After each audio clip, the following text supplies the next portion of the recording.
Salutations, adventurers! Welcome to Incredibly Indie, a series where we showcase tabletop RPGs you've probably never heard of. Today, I'm playing Action 12 Cinema by Michael K. Ross, aka the RPG Academy, and I'm here with Ethan, Jason, and Matt to create a good, bad action movie. In the game, Action 12 Cinema, normally there's like a setup and then we play, this part of it. We've done the setup off stream. We had that in our session 0, and decided some things about this movie, which will be revealed to all of you in due time. And I just put the link for where you can follow the author on, and also their website in the chat.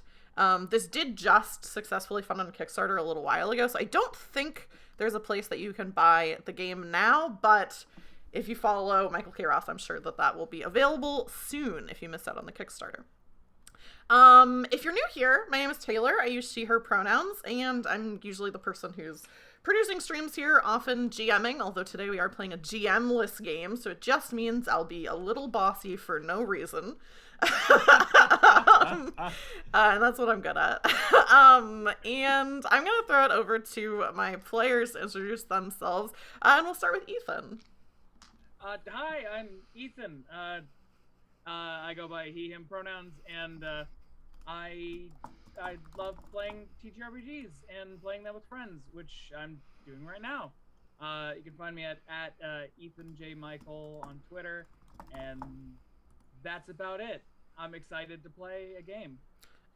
Mila says Ethan is very quiet, so, and I guess you are a little quiet, so maybe just yell. Hello? Is that better? Yeah, that's better. Is that too loud? Also, I just realized I don't think I turned on one of my commands. But I will throw it over to Jason for you to introduce yourself.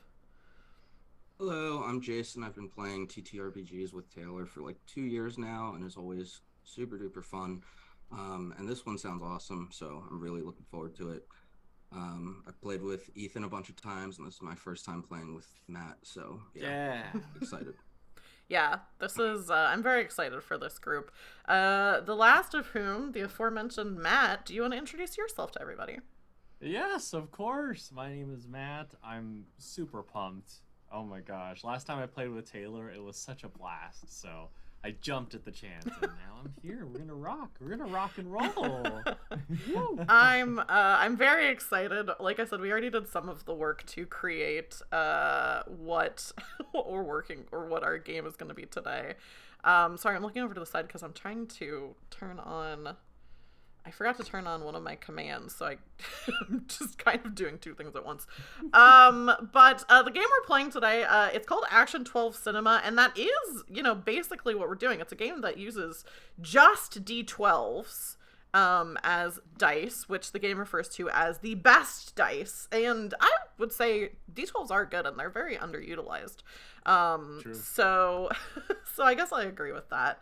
And what we'll be doing is kind of going through some different stages in the game to collaboratively tell this story that is very, very silly. Like, those movies where you're like, we're going to put this on, I'm going to have some friends over, we're going to talk during the whole movie, and it's going to be very silly. That's kind of what we're doing today.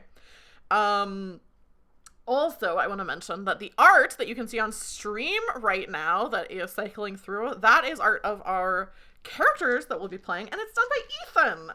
So you should definitely give Ethan a follow. I don't think he has commissions open right now, but, maybe you message him and pressure him to start doing commissions. Sure, yes, message. And then, oh my gosh, I hope I turned this command on. I did, okay. The only command I didn't turn on was my player's command, and Moobot's not letting me turn it on, so I'll put links for where you can find everyone after the break. But there are some different things that you can do if you're watching right now to help the stream and help us as players. The first thing you can do, if there's a moment during the stream that you think would be fun to see on, like, TikTok or YouTube Shorts, or, like, just as a clip, but you don't want to make the clip yourself, Totally understandable. Twitch's clips kind of annoying to do. You can just use the command marker, which is just an exclamation point followed by the word marker in chat. That'll make a stream marker for me to go back and make a clip of that moment. The other thing you can do, which I just put in the chat, is you can tip the stream, and that will have an effect on the game. So for 200 bits, you can give one player +1, it says to a roll, but it's supposed to be to a dice pool. For 500 bits, you can give all players +1, also to a dice pool. And for 1,000 bits, we will add a new obstacle to our story. So those are some things that you can do. And all of those tips do go to my 3 players, or guests, I should say, during the stream. So that's just an extra thank you to them. And that's the last thing that I have on stuff I need to go over before the stream, or before the one-shot starts. So I will get us started. So we all did kind of describe a little bit when we did our setup what we wanted this opening scene to be. Does anyone have ideas on like what this looks like, or want to start like describing the first scene of this movie? I think, Ethan, it was originally your pitch. You don't. I didn't know if you wanted to start it or like. We begin in the area of Italy that is the Vatican, where we zoom in through a window and see Saint Peter, the first pope, banishing a horrifying demon. As the demon, wrenching his way through the floor, scratching at the tiles, ripping them out of the floor, is being pulled through the portal. We see St. Peter's golden hook hand, as we all know he had, creating the sign of the cross, banishing the demon, as the demon says, "Yar, I be back! Don't you dare try to banish me, you scurvy dog!" Ah! As the demon is pulled into the portal and sealed away. Very good. And normally I feel like that would be the place where the title of the movie would come up, but it actually, in the game, you name the movie at the end. So imagine a title TBD comes up. And the next thing that happens is we each have character introduction scenes. This is a short initial glimpse into the characters. Could also maybe connect to the inciting incident, which we all know kind of where that location is supposed to take place. Who wants to go first to describe their character and what they're doing the first time the audience sees them? I think my character would be walking out of a donut shop, having just gotten 3 dozen donuts, and is noshing on one of them, having that box open, and is eating a Boston cream donut. He's walking down the street.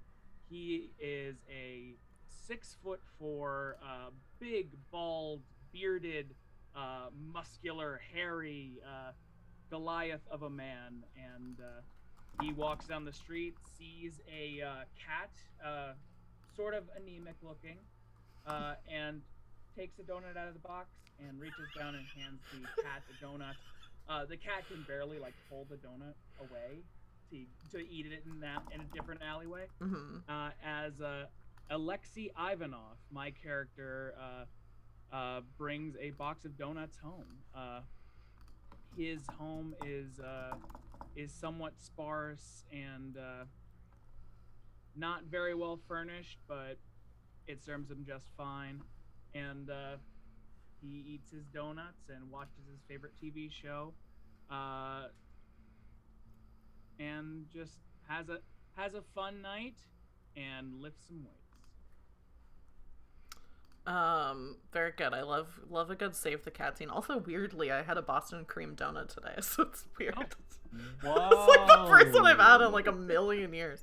Who wants to go next in introducing their character?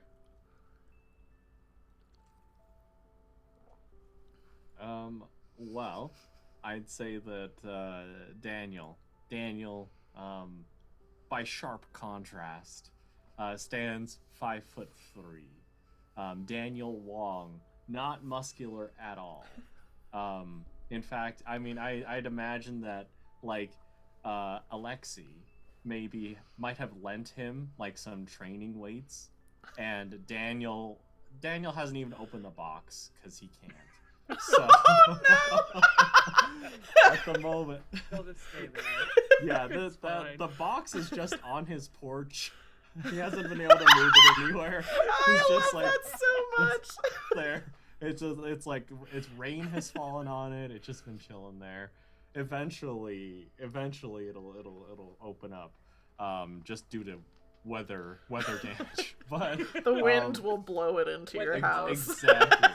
Exactly. But Daniel, like he wakes up pretty late in the day. I imagine actually, I'd say fairly close to when the plan is supposed to happen. He just kind of wakes up, yawns. He's still dressed in a little brown corduroy jacket, button-up shirt, still sweaty from the night before. Didn't take a shower or anything, but he wakes up late. And when he gets up, he gets up to the faint smell of congee in the air. Because when he opens a door, he leaves, and he would like kind of sneak by, trying not to alert his Grandma Wong, to his presence. He'll probably like sneak over to the dinner table, grab just a quick bite. He's just gonna scoop and then just leave it there, because he knows if he puts it in the sink, that's another clang that might alert her. But he goes to the back door. It's a screen door that's got a big hole in it, and he slips out that hole, making it wider every time. But that's how he leaves. Open the door. He doesn't, because that's another sound. So he has to squeeze through. That's Exactly. so good. Yeah, but that's Daniel I love that. making his way. Jason, do you want to go next, or do you want me to go next? I can go next. My character's name is Woody Harley Harrelson. Everyone just calls me Harley, but my full name is Woody Harrelson. I was a sheriff's deputy in this town that our story starts off in, but I was recently kicked off the force because of a large organization that didn't like the digging that I was doing into their activities. So now I live alone in a small, cramped apartment. It's one that has like one bedroom, and then the living room, dining room, and kitchen are all one other room. And I'm sitting on the couch looking towards where the TV used to be, but I had to sell the TV after I lost my job and have no more income. But Oh no. on the wall behind where the TV used to be is a big cork board with a lot of tacks and strings on a map of the town. It's a full Pepe Sylvia board, and the threads are all right now connecting to a local museum. And I am smoking cigarettes and drinking and looking at it very intently. I think... Oh, go ahead. Oh, at that moment, you also hear a boom, boom, boom, boom on your floor, as Alexi, knowing his favorite friend lives in this apartment building, got the apartment below him, and you just hear, "Hey, Harley, I'm watching TV and eating donuts. Do you want to join me?" Oh man, I hate this guy. I forgot about this established dynamic until just now. I'm gonna pretend I'm not home. So I'm gonna like pull my feet up on the couch so to be as quiet as possible. And I'm gonna pull out a pair of binoculars to cover the ground between the couch and the Pepe Sylvia board, so I can still look at it really closely, but without leaving my couch. Were you gonna say something else, Ethan? Oh, just like, he must not be up there. I can't hear him anymore.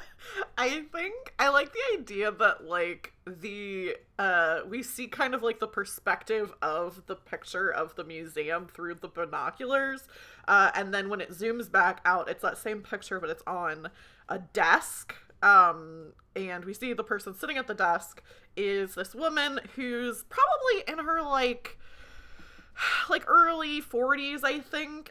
She has a streak of white hair, that's, you know, a little bit from age, a little bit from genetics, and has these big, round, like, kind of thin-framed glasses, and is, like, kind of has, like, her hair's kind of in, like, a messy bun that she's, like, kind of, like, running her hands through, like, trying to, like, which is just making it even messier and, like, kind of all over the place, as she is looking down at the floor plans for the same museum, and we can see on the floor plans there's like a big pirate ship like diorama. There's like different rooms and things like that, and there's like so many I think what she's looking at is like there's so many security measures basically to this museum, and she's just like kind of like shaking her head. She's like, of course there would be all these security measures because they have to protect the museum from the pirates who want these things. How will we possibly be able to get in here? And is just kind of like making notes on it, and then just kind of starts wrapping up the the blueprints, and shakes her head and is like, okay, I guess we just have to take things as they come. And kind of gets up determined, kind of in a determined way. And that brings us to Act 1, which is the inciting incident, which just flows pretty well because we had decided that I could be the active player and take the dive first to lead some of the stuff so that everyone else isn't on the spot. Which means I get to introduce the first obstacle, and I also get to describe like kind of what's leading up to that first obstacle. So, so I think the next thing we see is like the museum, which is a museum of piracy. So, and I imagine it looks like, based on kind of what we talked about, I think it's like very, if you didn't know that it was a museum, you would think it was a pirate-themed restaurant. Like, it's very cheesy and, like, corny looking, and there's, like, a lot of, almost like, well, yeah, I was gonna say almost like Rainforest Cafe, which is a themed restaurant. So there you go. It's Rainforest Cafe, but it's pirates, and it's a museum, not a cafe. And I think this is kind of not exactly what the rules state, but I would like, since this is not our first obstacle is not getting into the museum. So I think, I kind of like the idea that we would each kind of describe what we do to get past all of these security measures, knowing in advance that they do succeed. And like kind of show what our part in the plan is. Great. I'd like to imagine, to start things off, since we've got like everything planned out, and we know that there's one security guard. There's one security guard who he's tired of it, because even though there's no one there at that time at night, they have to be there and in full pirate garb.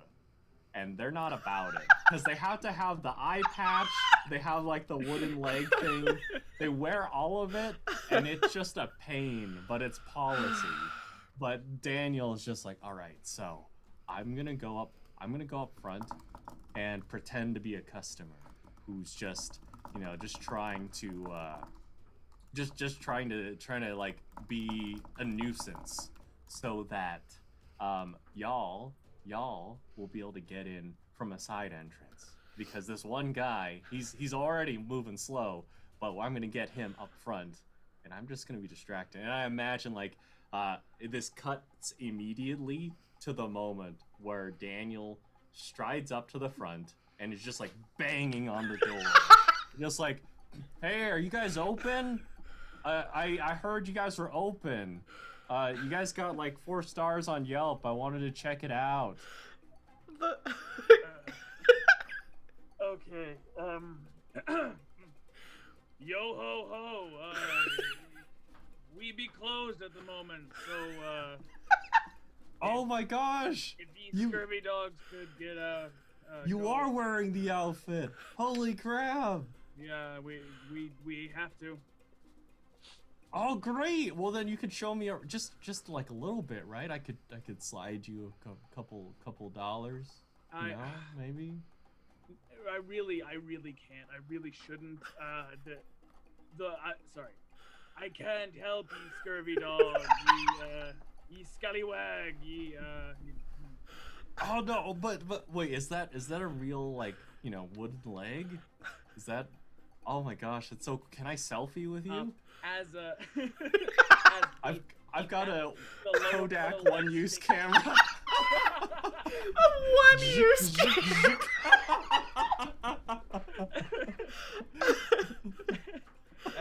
as he wobbles towards you reluctantly with the lower part of his leg just sticking backwards from like where his knee Oh rests yeah. on his leg. Just a quick selfie. Fine. Great. And I imagine that Daniel, it's like as he's like maneuvering, he's taking that time to like he'll look over and then just kind of make eye contact as like oh, y'all are in kind of thing. Yeah. As I'm distracting. I think Roberta has like the blueprints open in front of her like a map and is like leading the other 2 of you and is saying like, yes, and of course, if we look at the symbol here, then that would logically conclude that if we step over here, that's going to avoid the lasers. It's just like treating it all like it's like a puzzle or like a riddle, even though it's really not. It's just schematics for where we are. It is very impressive that you know what this all means. This is flying way above my head. I've had my character's also fully buying it.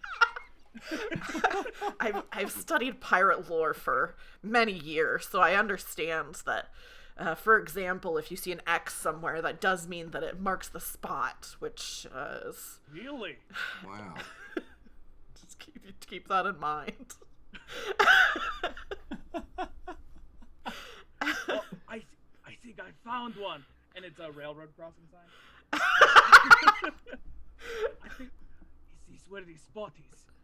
It is certainly a spot. We'll have to figure out later what exactly that means. It's not the spot that I have, and I like show like an X on that I've put on the blueprints for the museum. In pen. In pen. In red pen. Okay. Is there anything that you two are doing other than just following Roberta? I think Alexi is sort of like walking around looking for any other people around to sort of not punch them out, because as Alexi is not mean, he would just choke them. So they wake up nice and fine the next day. Yeah, that's how it works. I know that's not how it works, but Alexi is no. It's also an action movie, so arguably that is how it works in this world. So assuming he finds like there's someone like walking around the side entrance, just like minding their own business, Alexi just sneaks up behind them. Okay, I'm sorry, we have to break into this. Oh, what?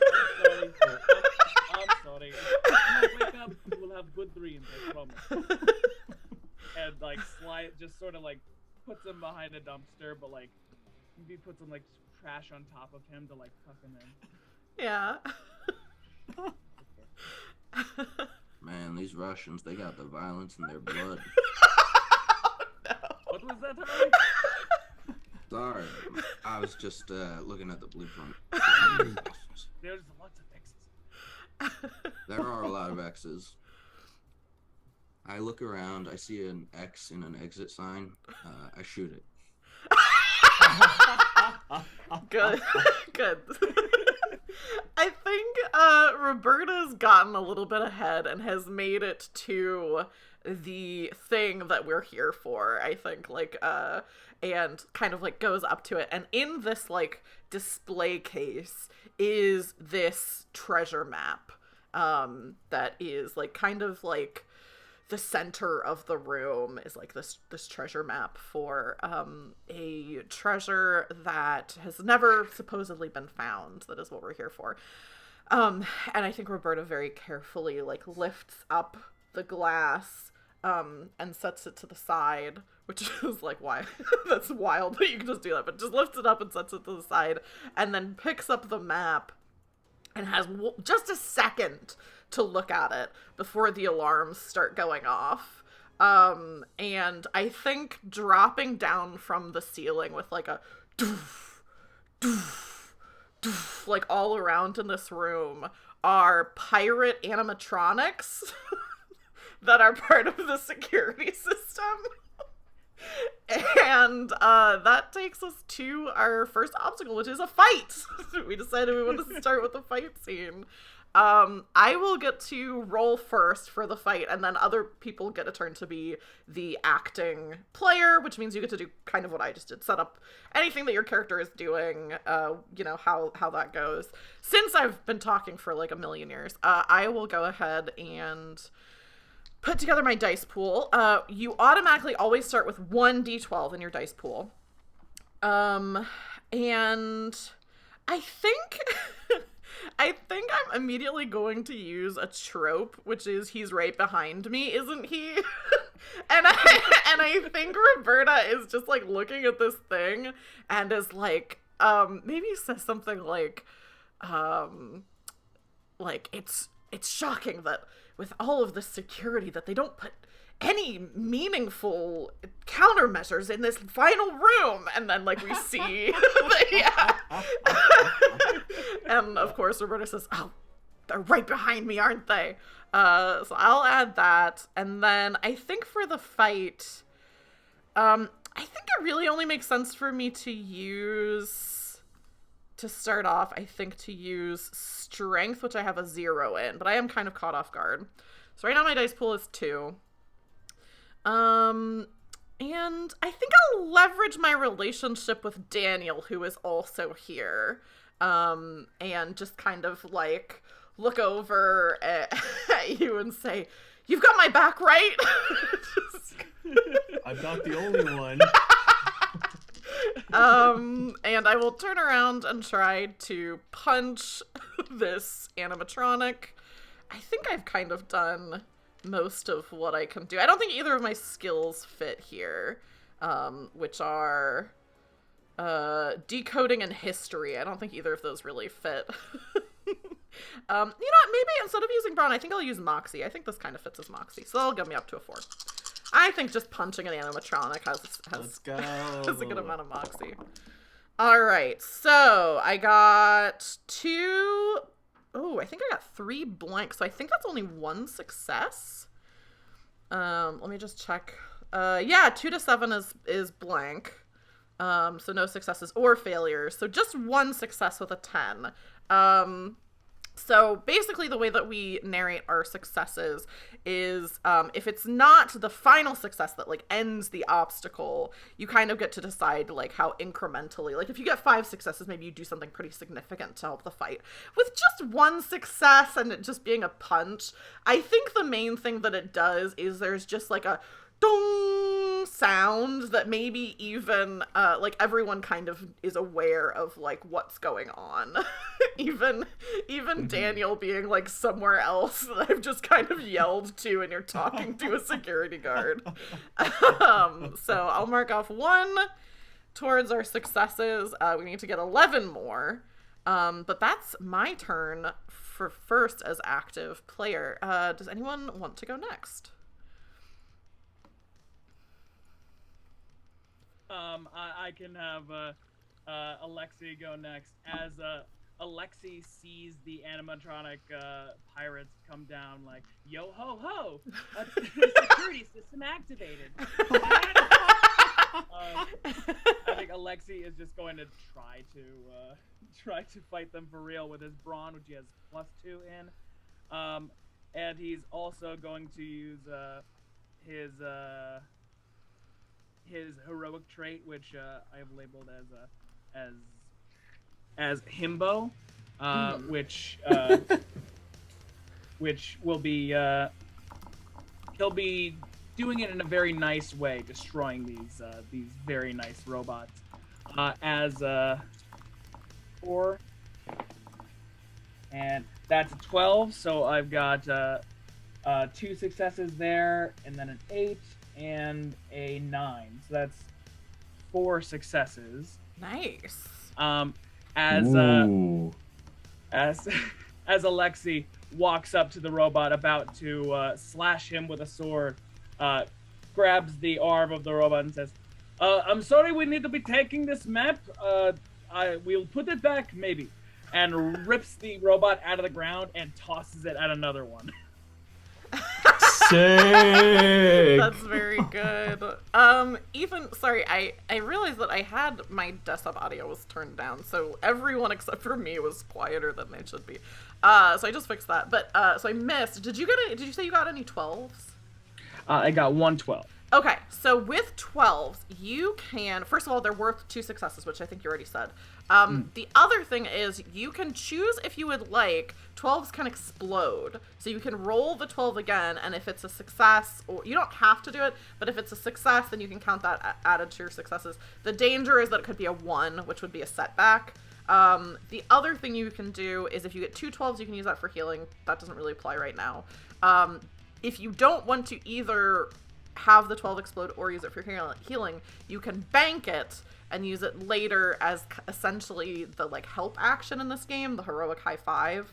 So yeah, so anytime you get a 12, it's worth 2 successes, but then also additional stuff happens. Either it explodes, you use it to heal if you have 2 of them, or you can save it for heroic high five. Do you know what you want to do with that 12? I think I'll be banking it to give someone a heroic high five later. But as of right now, Alexei just throws the robot in the other one and then says, "Harley, please, my friend, help us destroy these robots." All right, don't call me your friend. But... Yo ho ho, rudeness detected. That's what you're talking about. That's right, little robot. Come over here. I'm gonna shoot you in the face. Yo ho ho, pirate. Pirate costume needed. Cowboy costume not on theme. I'm not a cowboy. I'm a disgraced sheriff's deputy. Yo ho ho, what's the difference? Wow. I'm gonna shoot you. All right, I shoot the robot. That's dissing me. Yeah, so you'll just need to build your dice pool. Yeah, so 1d12, and then I'm gonna use Moxie, so it's +2, and then I'm using my gun skill, so it's a +1 or +2 to the dice pool. Yeah, it's a +2. So your skills can either be ranked +2 or +1. When I put all your skills into this sheet, I put them all as +2. If you want to change 1 to +1, you can. So yeah, if it's your guns, I believe is marked as +2, so you get to add 2 dice with that. Okay. Cool. And then if you'd like, I don't know what your dice pool is at right now. If you'd like, you can leverage a relationship. You could use a trope if you want, or you can use your Achilles heel, which adds 2 to your dice pool. But if you get any 1s, then bad stuff happens. Whatever okay, you'd like let to me do. real quick look at what tropes we have in Act 1. No. Okay. I will just leverage my relationship with Alexei, and I don't like Alexei. The reason we know each other is that I was investigating him for being a communist, because we're in the 80s. And yeah, But during my investigation, he like somehow caught on to me tailing him and tried to become my friend, and now we're like partners in this investigation for this other thing. So the way I'm going to leverage my hatred towards this guy is I'm going to shoot way too close to him in a way where, you know, it's like I turn on him, except I'm just shooting the robot behind him. Alexi has picked up another one of the robots, and like, you shoot at it while I'm holding it. Yeah, we'll do that. Cool. Yeah, you just roll them, and 1s are bad, 12s are very good. Okay, and I then- got a 1. Okay. I got 6, a 4, and a 9. It's a bad roll. That is a pretty bad roll. I think that's just a 0. You said a 1, a 6, a 4, and a 9? Mm-hmm. Yeah, so your 1s are set back, so they count as negative towards your successes. The 9 is a success, so that's a 0. Something very special happens with a 0, because in this game, it's basically, you never want the result to be that nothing happens after a dice roll, right? You don't want it to be like, okay, nothing happens as a result of this. So if your net successes are exactly 0, we will do what's called a villain cutscene. Whoever is the active player gets to decide what this cutscene is. So Jason, that means you get to decide. You can, of course, always ask for input from other people. But in a villain cutscene, we cut away from the action of our heroes to see what the BBEG and their forces are up to. Maybe they're working against your actions, which is why this didn't succeed. Maybe we're just getting a better glimpse at what their plan is. So yeah, what do you think this cutaway is that we see? We'll do an establishing shot of what looks like a pirate ship, really old, decrepit, and just, you can't really tell what it's floating on. There's a lot of like green fog around, and then we'll cut over to the captain's quarters. The captain has just installed a new television, and he's trying to get the channels, but he doesn't really know how it works. So he has a crewmate there that's also trying to fix the TV, but none of these pirates know how it works, so he's just hitting it. And eventually he hits it correctly, and the pirate captain is watching us on the television, and he sees me fail to shoot the robot, but the gun kind of pans with the bullet, and it pans over to the object that we're after, and the pirate captain takes stock of that and is like, "Yar, that be what I be needing." These Yes. heroic failures be leading me right to what I be wanting. I hope this new TV is the one that Woody sold. Because he... It's my old TV. Yar.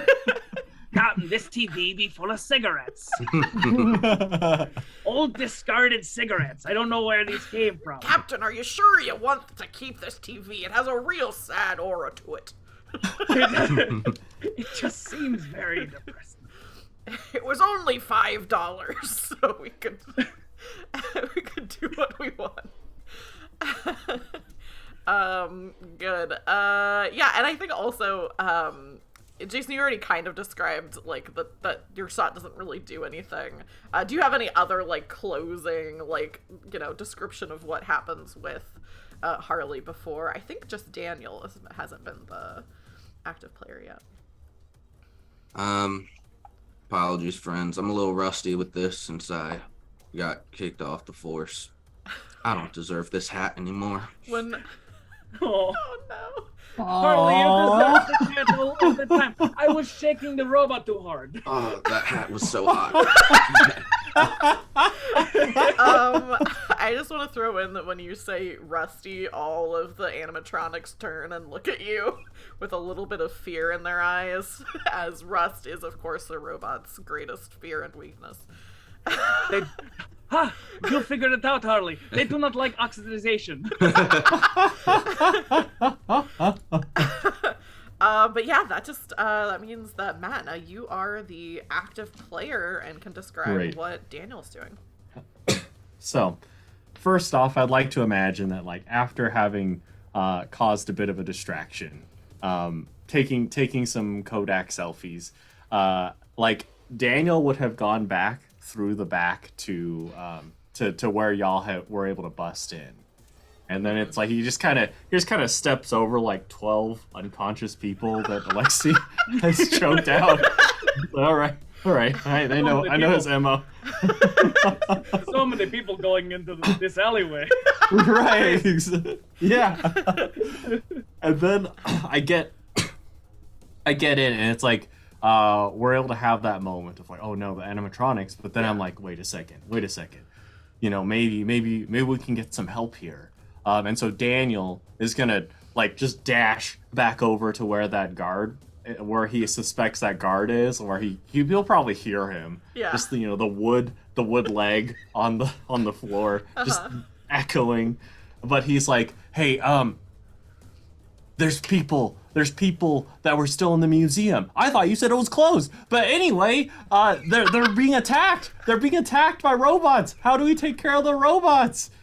Oh, the robots are the robots be part of our nautical security measures. They're part of the security system. So they broke in, didn't they? No, they were here. I saw them. They were here. They were totally here. Someone wasn't Look, I won't tell your boss. Look, we just got to take care of this. We just got to go grab. Is there like a hose? Is there like an anti-animatronic measure that you have, like hoses?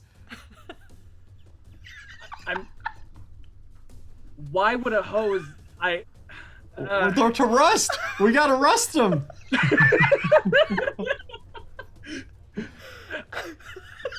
Yo ho ho! We'll get the hose. Great. And I'd like to say that I want to leverage a trope here as I use the hose for giving the sword to the noob, because Daniel has never handled a hose before, and I imagine this sort of hose is huge, and so it's like a firefighter hose. Yes, that, like, you really have to know what to do with them. I love that. Exactly. Okay. So I want to say that doing this, oh my gosh. I think the security guard is just thinking to himself, like, why am I helping this guy? He just seems really nice and like trustworthy, but like, I don't know, man. Yeah. We got a selfie together eventually when it develops in like 2 weeks. But what's a selfie? This is the 80s. Hang on. What's a selfie? This is the 80s. It'll catch on eventually. We are in the 80s swear. right now. I swear. Daniel invented the concept of a Yes. selfie. Fantastic. Yes. I imagine like 30 years down the line, Daniel is like, I should have copyrighted that. Oh my god. I love it. Okay, so in this case, I want to say that my skill would be decision making here. Yeah. Just trying to decisive, and with the trope of the handing the sword to the noob. I'm gonna be using my bronze skill, which is 0. So I just want to balance it out because I can't hold on to the hose. So, I think that puts Let's you go. at 4 dice. yes, fingers crossed. Let's go. Oh my gosh. Okay. That is. Oh, I've got 1 success. 1 success. Awesome. So that counts towards the total successes that we need. Nothing, Great. nothing crazy Great. happens afterward or otherwise. Mhm. So what does this look like? Okay, so I'd like to imagine that since I was being decisive, doing this thing, and it's like I'm able to grab hold of the hose, but it starts to lose control. Like I'm having trouble holding on to it, but then I'm like, please help me. We're friends now. And I look at the name Jeremy. We're friends now. And so he's able to assist, and we're able to just barely like am I doing? spray one of them and send one of the animatronics like smashing into the wall, and we see it rapidly rust as the process with so much water. It's just so fast, and that one is oh no, rust.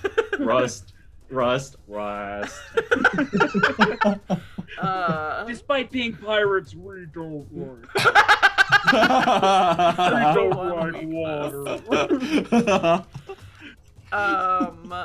Very good. I love that. I think that brings it back to Roberta. Well, actually, I think it doesn't have to be in the same order, so anyone can go next.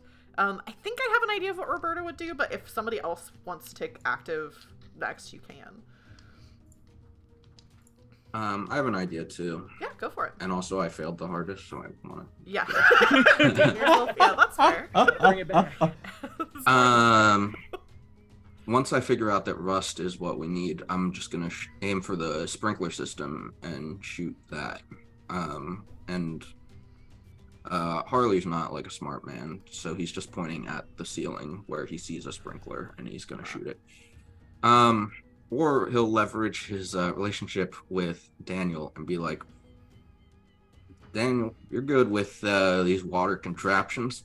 Where should I shoot my gun for more water to become now? Oh, the sprinklers. You gotta get it on the head. You gotta trigger it. Copy that, brother. Yeah, so I'll aim. How many dice do I get? Using Also, skill. I think I forgot to put this in our cheat sheet, but after you roll, you can use your heroic trait to I believe it's to re-roll. You can re-roll up to all the dice in your pool except for ones by using one instance of your heroic trait. If you use 2 instances of your heroic trait, you can re-roll all your dice, including ones. So that's after you roll, but I just realized that I was like, there's something else you can do, and that's what it is. Okay. I may have used that wrong before. But it happened. Whatever. So yeah, Jason, you'll get for sure 1 die to start with. You're using your gun again, so you can get +2 for that. +2, And then relationship. And So we're at 4. relationship +1. And then what attribute are you using? Moxie. Cool. Yeah, so I think that gets you to 5, because your Moxie I think is 2, but you can't have more than 5 unless you're using your Achilles heel. Okay.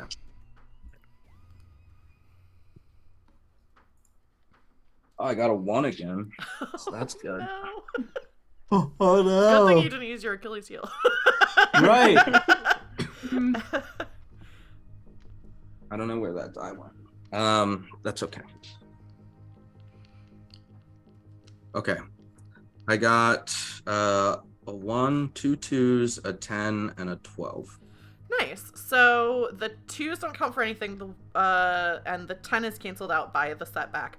But the 12 counts as 2 successes, and you can re-roll the 12 if you want to make it explode to see if you could get another success, or you could bank it for later.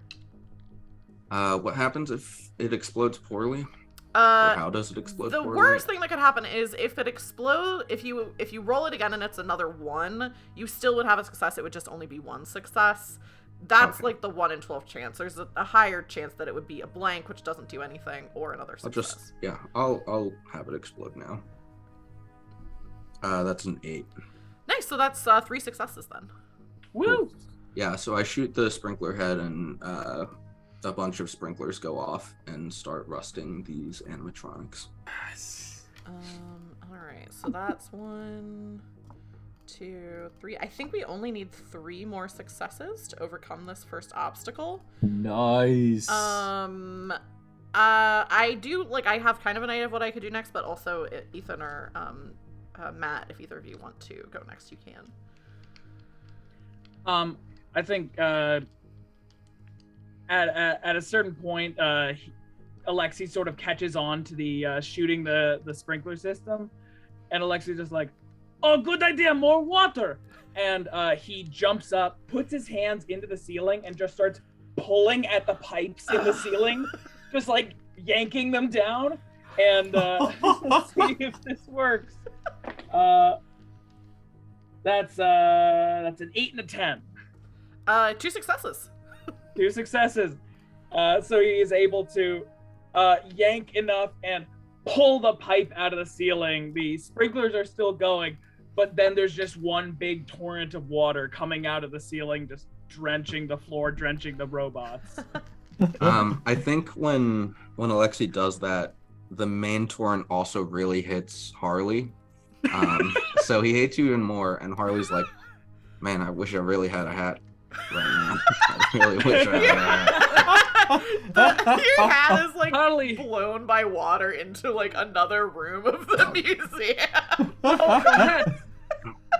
Don't worry, I get it. And then Alexi slips next to the hat and lands on it. Oh man, Oh, no. brush the hat. I'm sure it's fine. Why don't you hold on to that? Okay. No, you gotta pass the test to wear the hat. You can't just put it on your head. I'm so sorry. It's the opposite of Indiana Jones, where every scene you just lose your hat in a different way. It's behind the door and then just like, I gotta get. Oh no. Boom. It closes. Dang it. Matt, do you want to go again, or do you want me to go? Go for it. Go for it. Okay. I Gonna think show off them robots. I think Roberta is going to kind of like, I think during when everything else is happening and water has become a big part of what's happening, she has like very carefully like taken the map and kind of like put it into like whatever she brought to like put this artifact into, and so has like mostly been preoccupied with that and like kind of ducking out of the way of these robots. But now that that has been like done, we see her like kind of seal whatever the like, you know, the waterproof like seal that she has and put it in her bag, and kind of like looks around and she says, all right, there's got to be an off switch somewhere. And I think she's just looking for like, there has to be like some kind of manual override for these robots. So I will use my brains for this roll. So that gives me a +2. I get a 1 just as the flat. And let me see if there's any.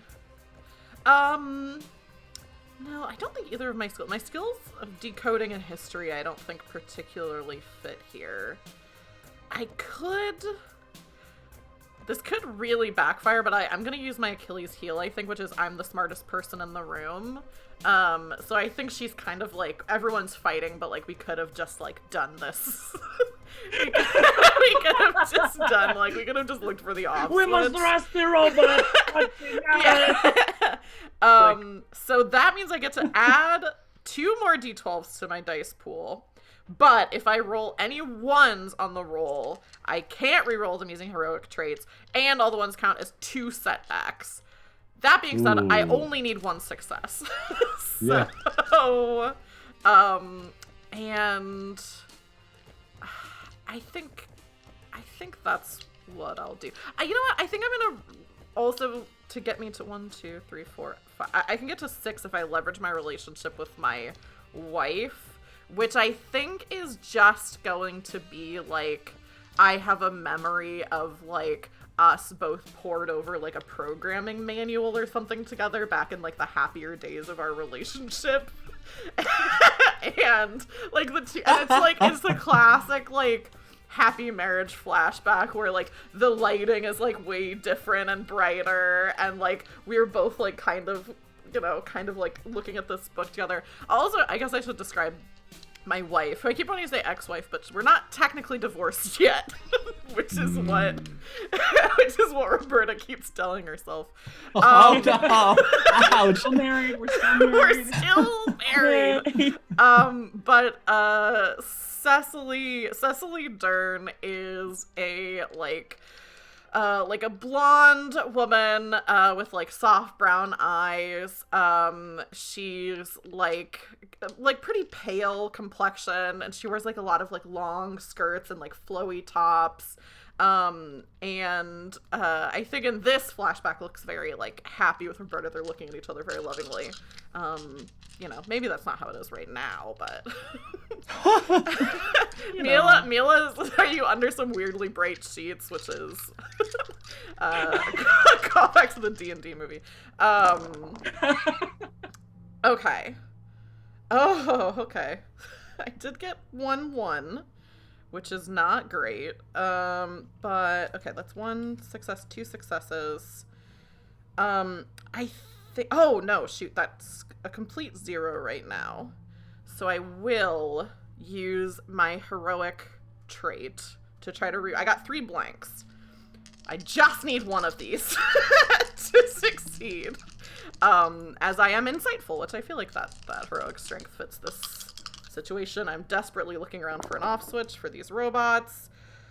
Oh my god, are you kidding me? I got... This is so stupid. I got 1 blank, 1 success, which I saw and I was like, oh good, there we go. And another 1. Oh no! So, okay, so let me see. How bad is this? So it's 4 failures, 3 successes, which puts me on a -1, which this is so fucked, which is a critical fail. Oh my gosh. So, okay, what happens on a critical failure? You add 4 points to the obstacle, so we were 1 away from beating these guys. And now we're 5 away. Oh my gosh. Which I think is just reinforcements. I feel like there's like an alarm we hear like more robots thudding from like a different room. Mm-hmm. Okay, so let me erase. I cannot believe I did so much stuff with that dice roll, and I still got -1 successes. This must be the off switch. Flip it. There's a label. You push it back. It says more robots. Damn it. Yeah, I think because I leveraged my relationship, I think I'm kind of caught up in like remembering that, and I think then I inadvertently remember another memory later with that same programming manual where it's like later on in the relationship, the lighting is like darker and like I'm by myself at my desk like poring over it, and it's like then like the shot shows Cecily like who's like kind of in like a nightgown, and she's like, are you coming to bed soon, honey? And I'm like, I think I like don't even answer. I just kind of like wave her away because I'm so like caught up in my work. And I'm going to stress that relationship with Cecily. And Ooh. the other robots come in because I've switched on the button that says more robots instead of turn robots off. Yar hardy, scallywags, reinforcements activated. So that means it is Matt, you're the only one who hasn't had a second chance to be active player, Okay. so it's you again. Okay. So I'm gonna talk with Jeremy and be like, Jeremy, please, you've worked here, you're security, you gotta know how we can how we can deactivate these, because I haven't been totally honest with you, Jeremy. I'm sorry. What? I haven't been totally honest with you. I work for a security company that What? tests security systems by breaking in to see how they work. So it looks like it works really well, but I need you to show us how to... Wait, is that your crew? Is that This is the team. Yes. team? This the is one the ripping team. the pipe out of the ceiling, the one shooting the gun, and the one Yeah. like We wanted to see how well they Pressing stand up, but now we know they're good. So we're trying. Please, Jeremy. And so I'm going to try to use my lying Uh-huh. and my charm Uh-huh. and my okay, the sky's the limit. Where it's like we could do whatever we want. My heroic trait. I mean, and my Achilles heel, because I say nothing is impossible. We can talk our way out of anything. So here we go. Okay, so that's all right. how many dice is that? That's I think in total I have 6. I said the heroic trait, but that's me re-rolling. Yeah, stuff, yeah. right? So it's your charm is 2, your skill is 2. You get 1 base level, and then oh, okay. I think So it's 7. Yeah. I think Yes. Nice. Let's go. Yeah. Okay. Just don't get okay. any ones. That's fine. Yes, It'd be funny if that's the rest of the game is just us adding on to this first obstacle. It all is just here. And the entire time, the demon pirate captain is watching. Yar, these people are being so stupid. Oh my gosh. Okay, so I don't have any ones. Oh, good. Okay. I have an 11, Okay. and 11, and a 12. Let's go. So here we go. I mean, sky's the limit, right? I'm gonna try to explode this 12 into another success. let's go. We'll Yes, see. yes. All right.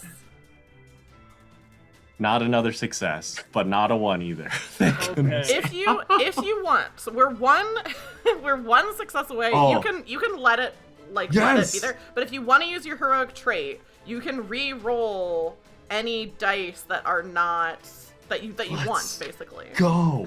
Let's That- go. You could get a 1 though. That's Or you could the save danger. that. Or you could save that heroic trait, and I can give you heroic high 5 and say, Daniel, please help us. Oh, yes. Yes. Okay, so with the Yes. heroic Nice high security 5. guard to help us. Okay. Yes. Let me just explain for everyone's benefit what the heroic high 5 does. Okay. So a non-active player with a banked 12 can choose to roll a heroic high 5. Clarify how you're helping. Ethan, you get to roll a d12 and add the result to the active player's total. All successes 1 to 11 count as 1 success. And you can't crit fail. So this is a perfect use of a heroic high 5. Yes. You just basically, this is for sure going to succeed. You might get a 12. That's really the only question. That's a 10. It's not a 12, but Perfect. it works. Yes, Jeremy. This is Alexi. He also works with plumbing, so I mean that's how he knew to pull I the pipe work in down. Plumbing.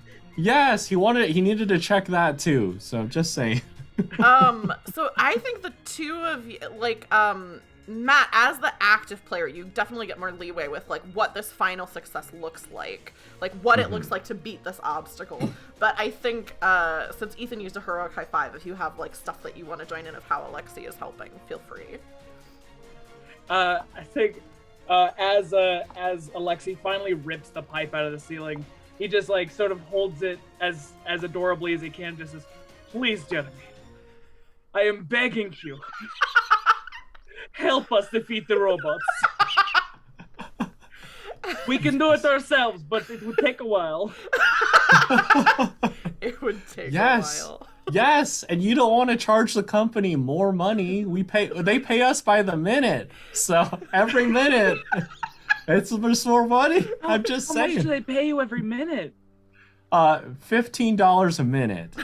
Whoa. I'm just saying. And that's Look. 1980s money. Right. And that's 1980s. The security guard says this. And that's 1980s money. Yes, that's this Whoa. time period's money. Whoa. Absolutely. I'll do it right away. And I think Jeremy runs inside, takes out a name badge and says, "Employee 3426. Employee 3426," and holds it up to the eyes of all the robots as they all just stop moving. "Employee recognized. Disabling lethal threat protocol." Jeremy, you're a lifesaver. All right. Okay. Can you pass on the good job that I did to my boss? Yeah, absolutely. I will, and Alexi will too, right? Yes, absolutely. I will tell him. I'll tell your boss that you did a great job. We'll tell your boss Great. all about what you've done today. We will tell them everything. Everything. Yes, absolutely. Thank you so Buddy. much, Jeremy. Mr. Jeremy, was it? Yeah? You didn't hear it from me, but there is a vacancy in the sheriff's department. And I think you could be making a good bit more money there. And my word's no good there, but I think our friends here recommending you could get a new job where you don't have to dress like a pirate. In fact, Alexi, give him the hat. Are you sure? I don't need it no more. I'm not a deputy no more. So Jeremy here is deserving of it. Jeremy, can I have your hat? Your pirate hat? Sure. I need it in case we encounter any more water. He takes off the Oh my Thank you, Connor. Yes. Oh my god. looks good on you, sir. And thank you, Alexi hands him the cowboy hat. Thank you. This has been one of the weirdest nights of my life. And I'm going home. My shift doesn't end for a little bit, but I'm going home.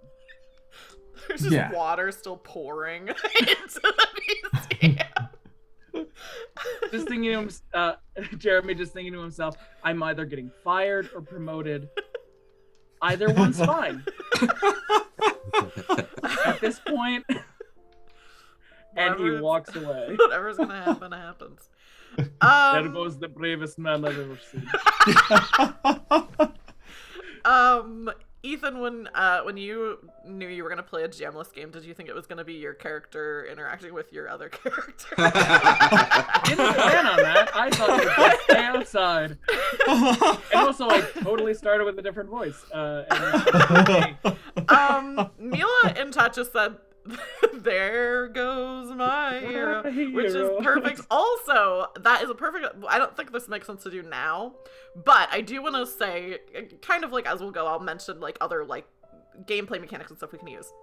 One of the gameplay mechanics that I think is incredible is there is a gameplay mechanic called the needle drop.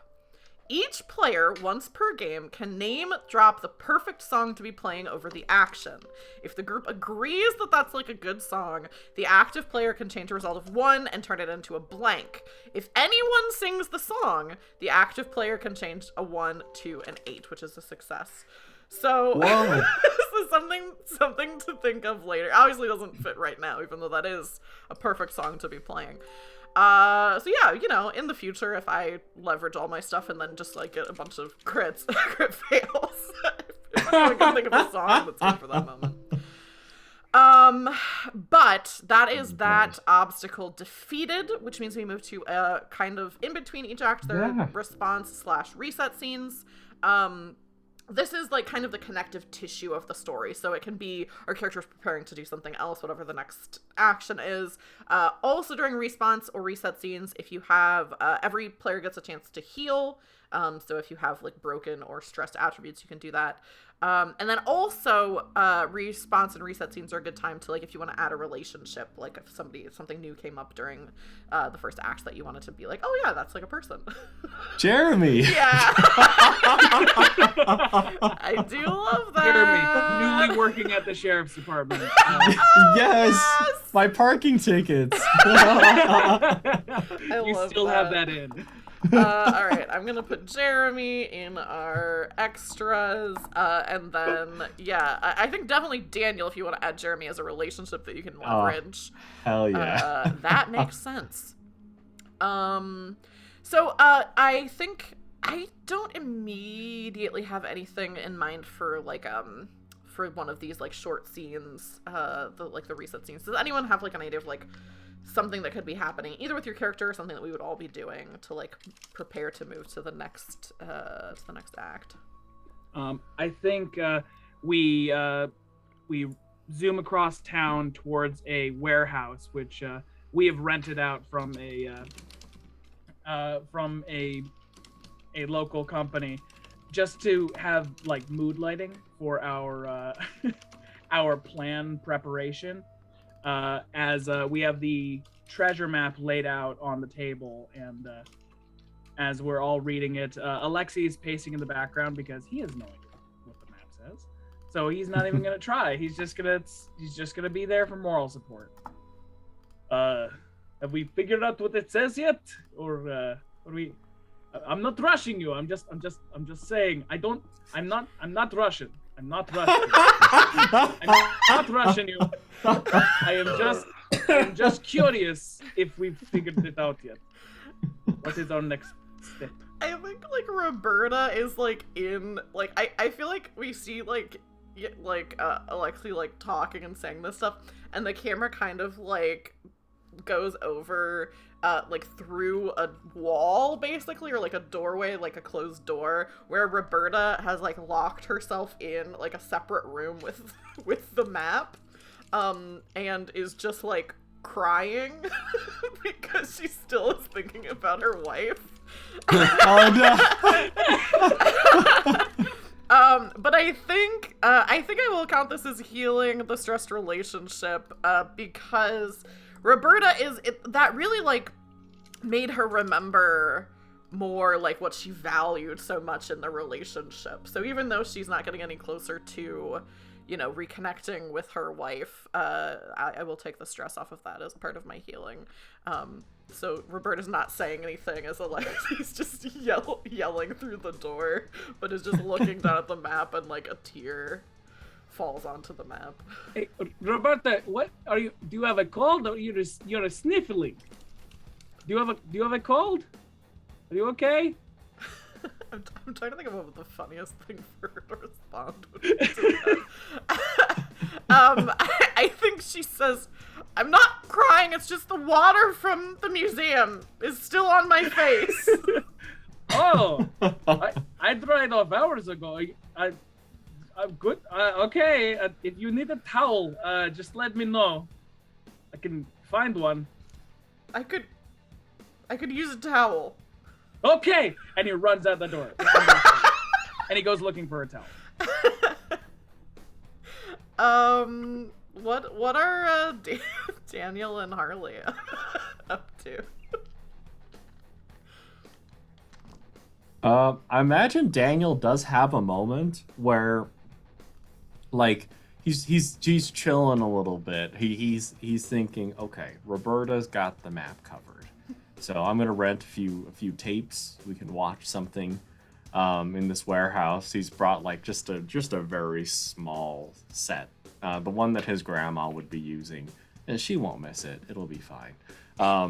Like he's as he's watching this, it's like he's like, wait, why is there? And then he realizes that in the pocket there was a part of the plan that he forgot to do, because there was like a replacement like forged map, and it's like, oh, wait a second. Yeah. Oh no. Oh, Jeremy wouldn't have gotten fired. That's so good. Yeah, I was thinking about that too during the obstacle or you know, the getting the map itself. Mm-hmm. Like you got to put the thing on. So it's very good that you brought this back. Whoops. Yeah. Hell yeah.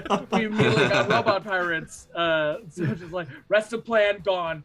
That wasn't the robots weren't on the map, so right. Yeah, exactly. They must were be on new. The blueprints. They were added more recently. Like there's doors in the ceiling. I don't know what that's about. Must not mean anything. There's no kind of code I can see. They're meaningless. I was wondering there was more code on this blueprint. There were some riddles here. There was a cipher. What about Harley?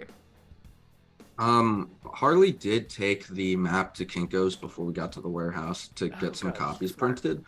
But like, he was like, I'm a detective. I'm going to solve this case. I'm going to crack it. He doesn't know how to read this thing. He forgot what X marks. No clue. So he also went home and got his bulletin board to bring to the warehouse since it's the new headquarters. So he puts the map in the middle of it and just puts some tacks and strings on it, but doesn't mean anything. And he's like, I hope Roberta stops crying soon. It's gonna make me cry. I hope Roberta stops crying. Our next, our Act 2, whoever wants to be the active player first can be. So Act 2 has 2 obstacles. The way that the obstacles work as they stack is, specifically for Act 2, these 2 obstacles are happening at the same time. So when you are rolling to get past obstacles, you can only go towards, like, so let's say you get 4 successes. You can't say, I'm going to put 2 of those successes towards one obstacle and 2 towards the other. They have to all go to the same one. The only exception for that is if you, let's say you have 3 successes and there's only 1 success needed for one of the obstacles. Whatever's in excess you can put towards the other one, but that's the only time you can do that. The other thing with obstacles is they can be happening in the same place, but they can also be happening at the same time, but different places, which I'm only mentioning because the 2 obstacles we have, see, for Act 2, could be happening at the same place at the same time, but it makes a little more sense for them to be cutting back and forth between them. But honestly, whoever is active player gets to decide that. So I won't go again because I was already active player first for Act 1. So whoever wants to can go.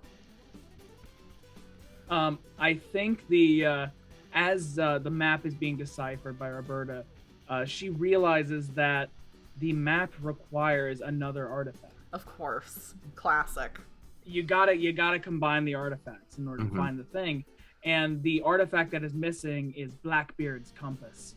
And that, unfortunately, is owned by the billionaire philanthropist Bob Sorokin, or as Alexei knows him, Bobinsky Sorokin, who is actually a Russian spy, who covers his accent. So obviously, Alexei isn't a Russian spy. Thank you for...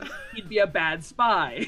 But also, thanks for the favor, Ethan, of not making us have any of the rest of us have to do a Russian accent. Yeah. as I was making a character, just like, oh. I can do a Russian accent, but it's not good. Yeah, I thought I could do it too. You know what? Let's roll it back. There we go. Actually, he's really bad at us. Really? His first language sucks. He intentionally has a bad Russian accent, so people think that he's pretending He's to be an Russian. American spy. He works for us. The people are like, "Hey, this guy's a commie. Why don't you catch him? He works for us." And as we make this discovery on the 1980s internet, searching through the interwebs and all the resources we have, we zoom through a picture on the screen of his mansion to the actual mansion, where we roll up in a shitty sort of sprinter van that pulls up right behind a limousine, as we have infiltrated Bob Sorokin's latest party to try and sneak in and steal the compass. Where is this location? Like what country? It's in the U.S. It's in Maine. Oh, okay. Ethan, what do you think is the worst possible thing that could happen in this location? Worst possible thing that could happen in this location would be bad lobster. Everyone has bad lobster. Everyone just starts getting sick. Oh no. Yeah. Babinski is notorious for having the best lobster. And to not have it, he has the worst. It would be a mark. Because he's in Maine. Of course, he's got the connection. If the demon pirates are coming up from the depths, they could be tainting the lobsters. Ooh, that's true. So for the benefit of chat, the reason why I asked that is every location that is created, there is a worst possible thing that could happen in that location. That helps us if, for example, we have a crit fail that makes us have to add another obstacle. That could be the obstacle is that, you know, we're sick because we ate bad lobster. Yeah. Or it could just be like you know, we could decide that comes up even if it's not a crit fail that causes that. Okay, so Ethan, because you are the first active player, you've already kind of set up what it is that we're doing here. 2 of our obstacles, do you have an idea as to how those present themselves? If they're happening at the same place, at the same time, if something develops where we end up getting like split up, what are your thoughts? I was thinking since there's the chase and game of chance, I was thinking game of chance and then chase. They do overlap a little bit, so like a little bit, because yeah, according to the rules, they have to. So one can definitely start to happen first, but part of the rules and like the reason why it happens this way is that us as players have to make the choices of like where we want to put our successes. So the game of chance can definitely happen first, but sometime before the game of chance ends, we will have to introduce the chase.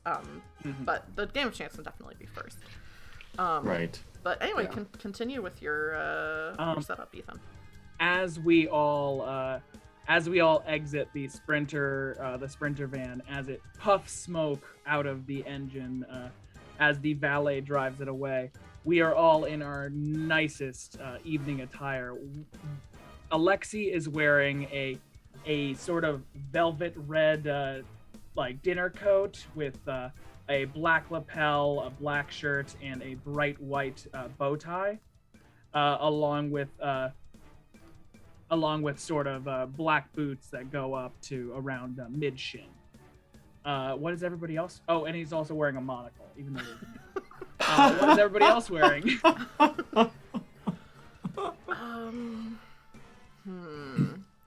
I'll say that Daniel is wearing exactly the same thing because he's like this fits every occasion except because he does want to fancy it up a little bit. He does have some Yes. that he'll be donning to really, especially, I mean, he did hear that there was gambling involved, so he does want to be able to like look the part a little bit, though he's not very much of a gambling man on the table. Gambles everything else. In his real life. Gambling, it's a bad habit. Yeah. I I don't take risks. Let's break into this place for this treasure map. Jason, do you have an idea of what Harley is wearing or like rocking? Yeah, he looks like a British colonialist.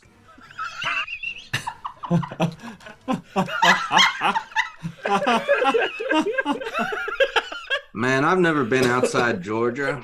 All I know about how fancy people up north dress is what I've seen in history books. I believe this was one of the original 13 colonies. So, I mean, I guess you're just a few centuries late, my friend. Oh, it's vintage. Oh, okay. This red coat was my great-grandpappy's. Oh. Well, wait till you see what my grandpa was wearing. Oh no. I don't know much about America, but I know about a little bit American history. Don't wear that other one. You shouldn't be wearing this one, but the other one would be worse.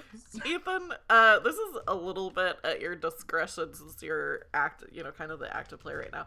But I kind of like the idea that Roberta is like kind of almost literally like the man in the van in this scene. So like has an earpiece and is like, the van has been taken to like valet somewhere, and so like we just see her like kind of like hiding in the back like under like a blanket or something with like an earpiece and like some kind of like device that she's gonna use that might come in handy.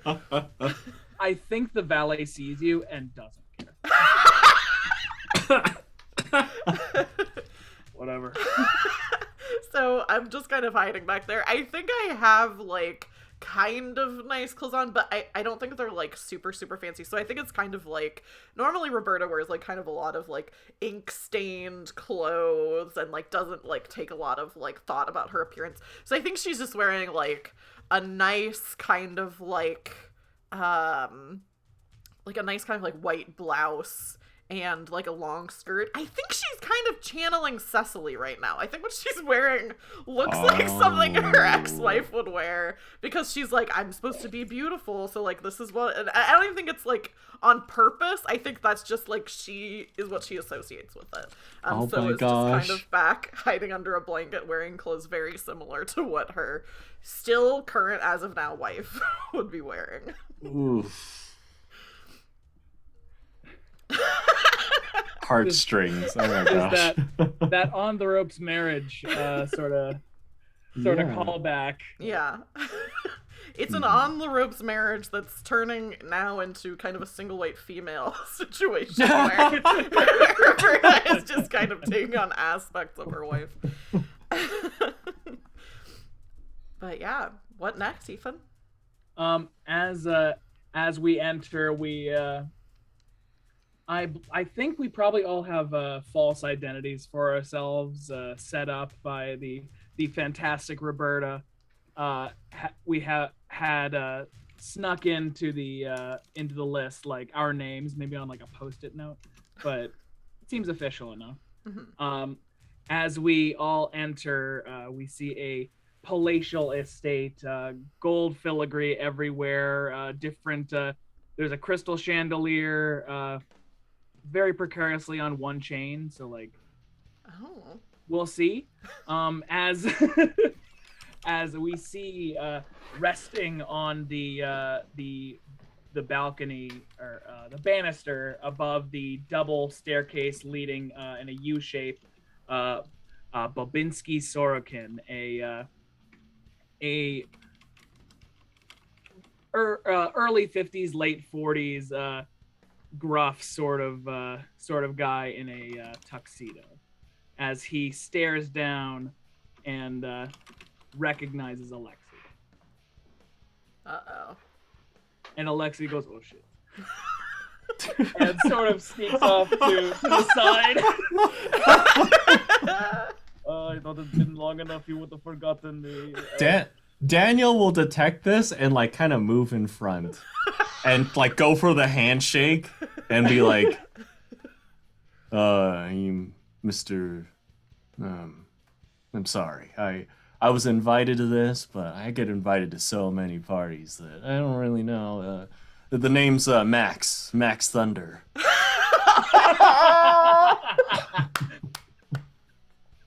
Perfect.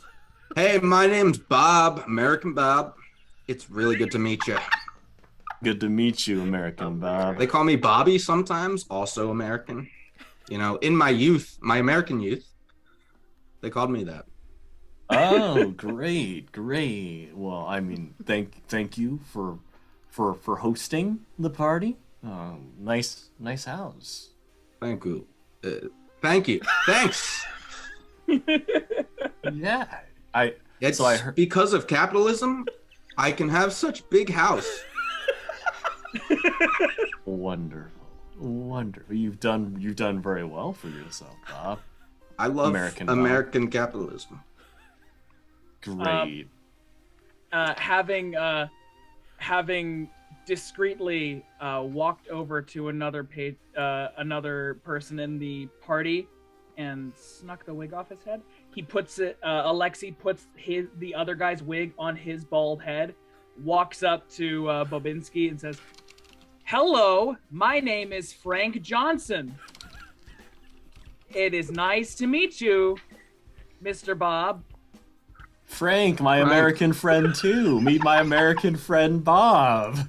It's good to meet you for first time. First time. The first time. First time, yes. Yes, we are never having met before. Do you have any do you have any refreshments here? Yes, lots of vodka. I mean, what do we call it here in the States? God's water? We call it moonshine. Oh, moonshine. That's right. Delicious moonshine. Nom nom, I love it. It is good. It is good. It's not bad. It is. Moonshine's better than Moonshine's better than Moonshine's better than vodka. Yeah, let me take you to my moonshine collection. Yes, let us go to it. I have a moonshine cellar, actually, if you would like to go there. Just sort of staring daggers at Bobinski. Yes, let us go to this moonshine cellar. Okay. I think You go down a spiral staircase into the basement. I think the earpiece. Anyone who's going down in the basement, the earpiece starts to crackle, and we see Roberta in the van with like a giant like car phone, basically, talking into it, and she's like, "Okay, now just remember, you need to stay on track." Participate in the whatever game of chance there is, and whatever you do, don't go into the basement. And then it just kind of like crackles out before whatever. And Daniel's just like, is the basement the same thing as a cellar? It's probably fine. I don't know.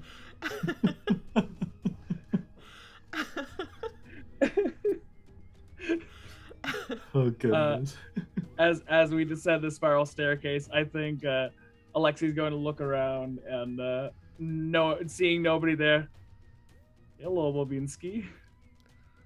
It's been a while since we see you last. It's not been long enough, I would say. Oh, don't say that. That is mean. When have you known me to be nice? Come on. I mean, we were in KGB together. But I mean, I left because I didn't know we were bad guys. I mean, You left because you pussy. Oh, this is 1980s. That's more than today. You little bitch boy. Coward. Bitch boy.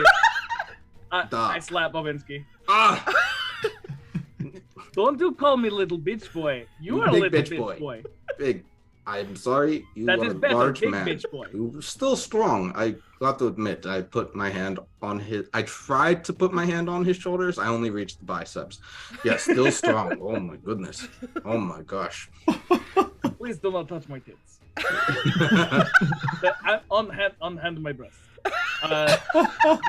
We are coming here upon the business of we need to get something from you. What is it you need? I don't know if I help you because we not part on good terms, but Oh, it but is you take good us to. down to a secret cellar, so Oh yeah, they got lots of traps down here. I still haven't decided what I do with you yet.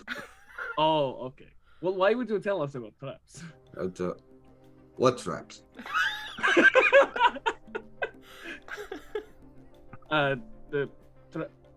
Okay, I guess we keep going. Maybe.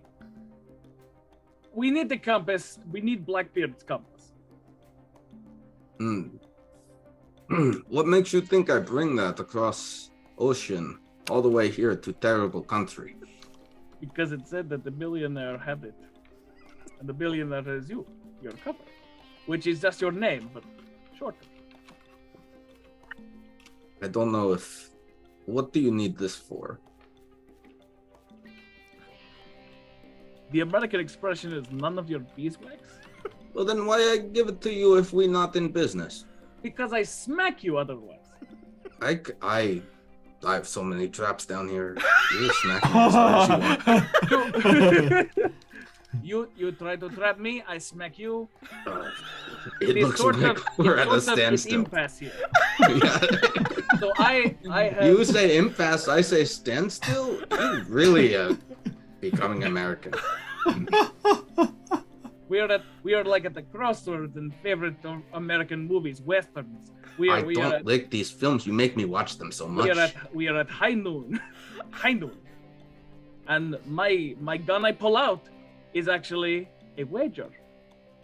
Oh, If you beat my friends, if you and your crew beat all of us in the game of what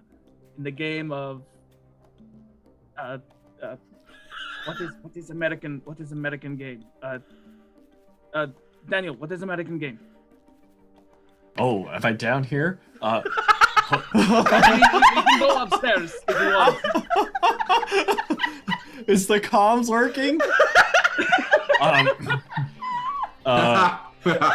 Poker? Maybe poker? Poker. We play poker. Yes. Play poker for the Blackbeard's compass. you play American poker? Well, I mean Russian poker. Everyone dies. Yes. Classic Moscow's Hold'em. Yes, Moscow Hold'em. Yes, we played in Kremlin many times, but unfortunately, I don't want everyone to die. Just like some people. You gone soft. No, Bobinsky, you cut me deeply. You cut me deeply in my breast. Okay, we play this poker, but if I win, I do get to kill all your friends, Ooh. and you give me information you learn in America. Take out the killing all the friends part. When you have to. I killed 2 friends. No, you.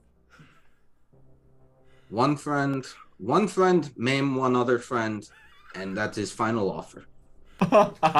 Break fingers on 2 friends. You drive hard bargain. I will say American capitalism seems to have effect on you. We do break fingers on your friends. Okay, deal. Shakes hand very sternly. And we reappear back on the top floor in the on the balcony that we came in to see at a very long table where we are all dealt cards by a dealer wearing the classic green little Yeah. visor. We're gonna have a good game of cards. See, we're gonna have a good game of cards. From another time period. Yes. Is this the man you found frozen in time? You found frozen in time capsule. I don't. Are all 3 of, like, obviously Roberta's not playing cards, she's not there. Are all 3, like, are Alexi and Daniel and Harley all playing poker? Yes. I don't know Daniel what I doesn't have. gamble. Oh, okay.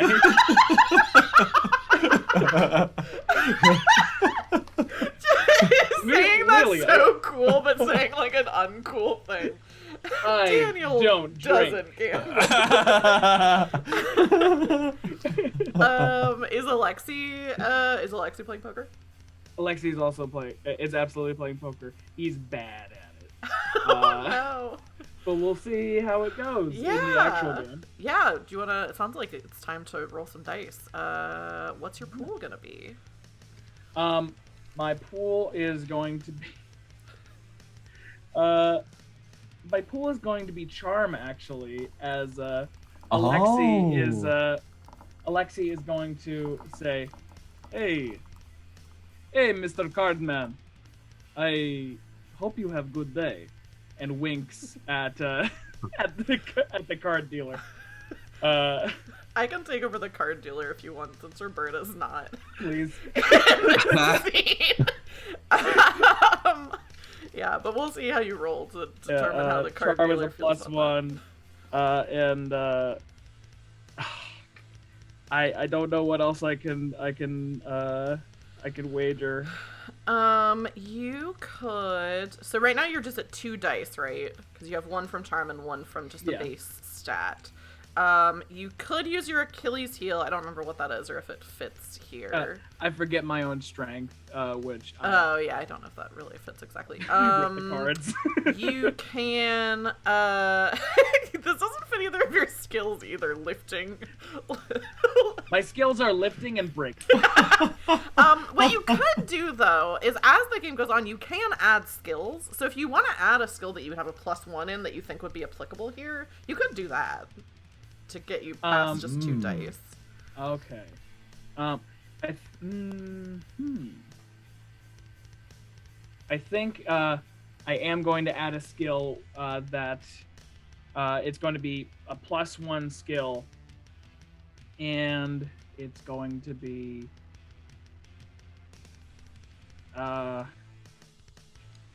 like vague flirting.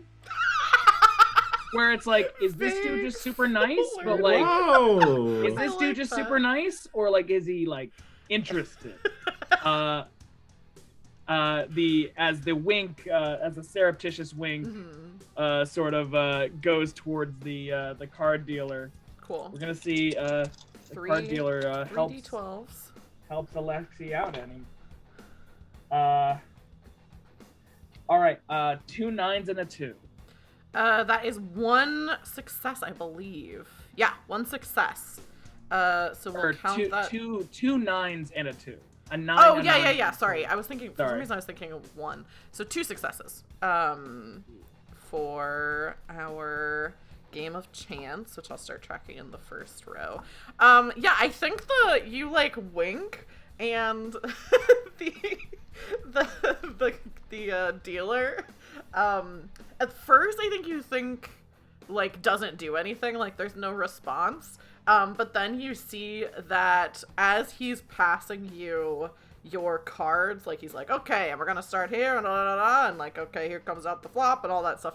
And as he is passing you some of your cards, he very, very surreptitiously winks back. And I think your hand isn't like amazing, because, you know, it's just 2 successes, but I think it is like a decent hand. Oh, this is good hand. I'm happy with this. I love that. Another guy on the side is like, I don't believe you. I'm going all in. Oh, that would be a mistake. Yeah, you can't bluff me out. Shoot. I always go all in. Daniel, what cards?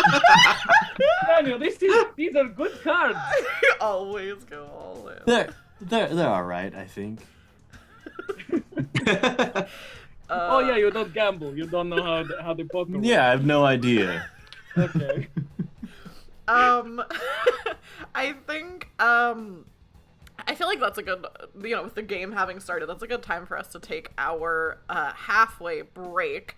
So when we come back, we'll come back with another person. Any person is the active player, and we'll see how, you know, the rest of the scene unfolds.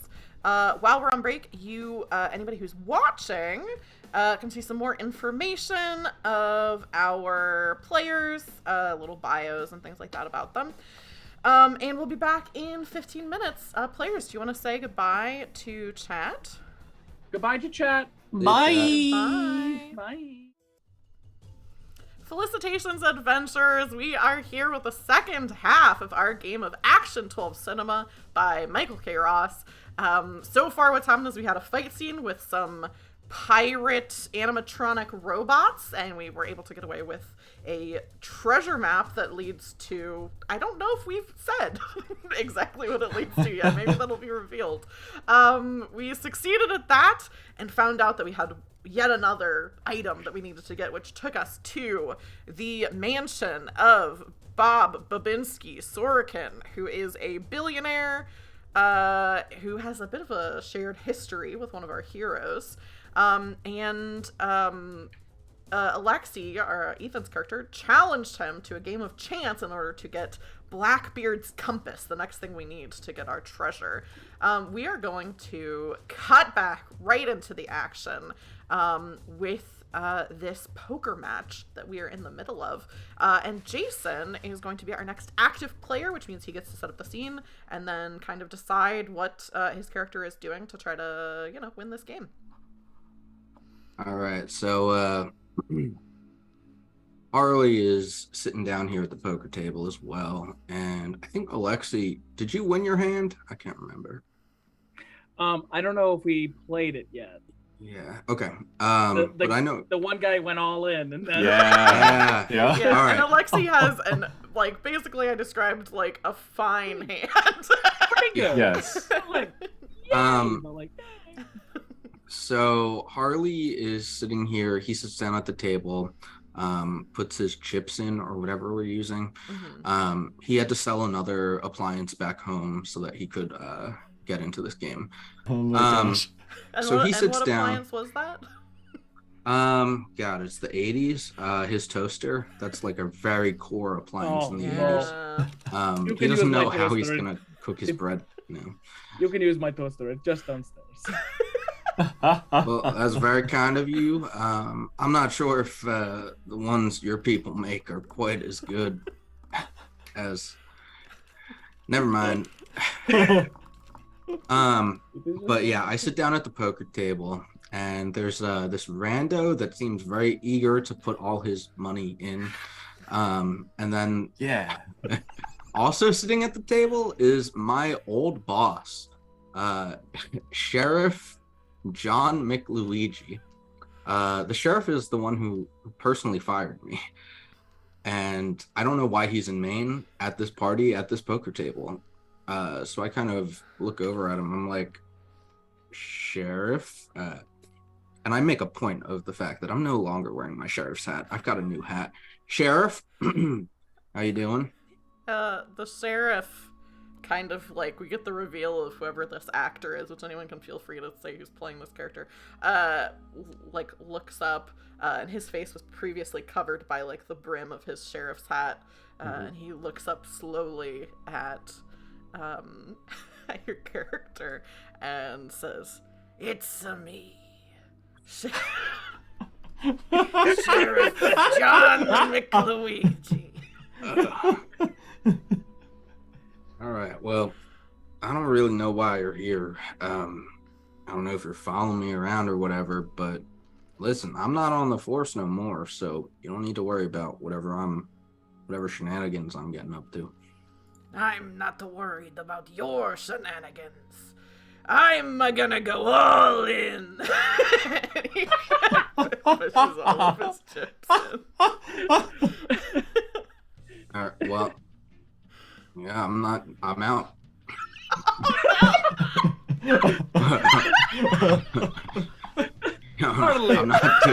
I'm not doing that. Don't even roll. Harley, you cannot let this mean man defeat you. I don't You know if cannot you guys look know like how weak. poker works. I've defeated him once before. I'm turning more into I don't know what I am anymore. I was Mario at first, and now I've become, I don't know, Watto from Star Wars, I think. There's gonna be a lot more. I'm a Toydaria. Well, actually, there's gonna be a lot more hands in the poker game, except for the people who just go all in. So that's why I'm going out. That's how poker works. You always were a coward. You, Sheriff, you are a mean man. It takes a mean man to be the sheriff. Sheriff, you should have retired a long time ago. I should be sheriff right now. This may be illegal to say to law officer, but I will break your nose if He's you are gonna mean do to it. my friend again. We're not friends, but he will break your nose. He doesn't say anything. He just pulls out a pair of handcuffs. Sheriff, will you're the break them. biggest coward I know. You can't stand up to the Catholic Church. Whoa. What to say to that, big boy? Listen, Sheriff. There's two laws for a good-hearted man to follow. The American law and the papal law. But the American law's gotta come first if you're American. Got to come first. Got it? Yeah. Even this Russian gets it. Lucky for me, I am not American. I am Italian. How did she become sheriff of her small American town? Oh, I hate this guy. Jason, you simply have to you have to decide to roll something because this accent is really it's really running away from me. The only thing I can say as Wario, it turns out, is it's a me.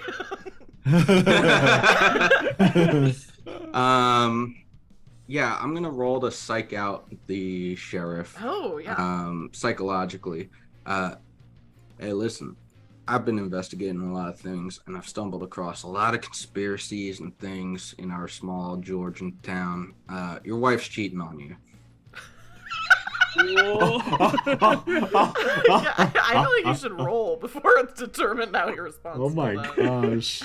Okay, so this cold. will be Moxie. I think so. And which is a 2 for you, right? yeah, and I'll also, my heroic trait is dedication to the truth. So I am like in this game for that. Can I use that? You do that after you know what the results of the roll Oh, okay, are. okay. You can use that to re-roll All right. dice. All right, so I just get 3 for the base, and then You could also make up a new skill in this moment to add another +1. I can make up a new skill. Mm-hmm. Yeah, that's what Ethan did last time when he decided he was good at vague flirting. Yeah. So you can make up a new skill that's just worth a +1, or you could pull in a trope that's that would add another +1. Let me check the tropes real quick. Hey, Paper vague thin flirting could be used a disguise. lot. Yeah. Wanna use that one too. Imposter, Man on fire. Evil hand reach. What are these? Hiding behind man.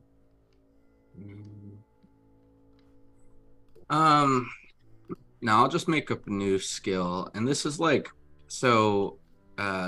former deputy Woody Harrelson has always like really tried to uphold the law, and since he's been let go from the force, it's been really difficult for him to kind of like reconcile like what he actually believes in versus the authority figures that he's been subservient to. So his new skill is defying authority. Oh. So really good. by doing that against his old boss, he'll get what, 1 extra die? Yes. So then you'll get 4, I think, to your pool right now. Nice. So I'm gonna psych him out. Even though he already went all in, I'm gonna see if he'll just leave the table. Yeah. All right, I got 2 3s, a 9, and an 11. So that's 2 Oh. successes. And if you want, you could activate your heroic what is it called? Your heroic Trait. Yeah. I will do that. To re-roll. Yeah. So seeing that, and I can reroll both these 3s. Yes. So seeing that the sheriff has come all the way here to thwart my investigation, my dedication to the truth kicks in, and I'm like, Sheriff, I don't know what you're trying to cover up. All I know is that it has something to do with Catholicism, and you're too much of a coward to actually stay true to your badge. Okay, those are 2 more blanks. Okay, so still just 2 successes. I think, since you're the active player, Jason, you get to like decide what this looks like. As the sheriff, something happens where like you've inched closer to your team winning. What do you think that looks like? I think the sheriff doesn't leave the game, but I kind of, now he's trying to overcompensate, which is what makes him go all in. But he doesn't have the hand that's going to beat Alexei, and also he pees his pants. Good. Okay. Interesting strategy.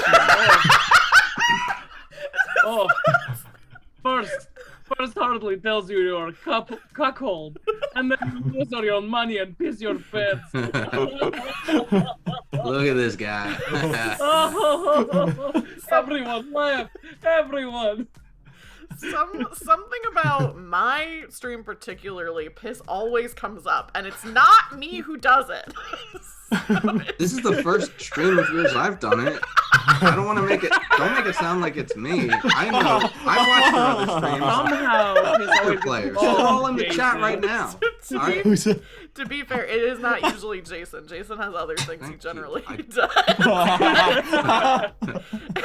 Yeah, cool, normal things. Look, Mila just said "Return of Piss Boy." And so then they did say no, it's Jason. So. Yeah, but they're lying. They are lying. This guy pisses his pants. I think I have an idea for what could happen as next active player.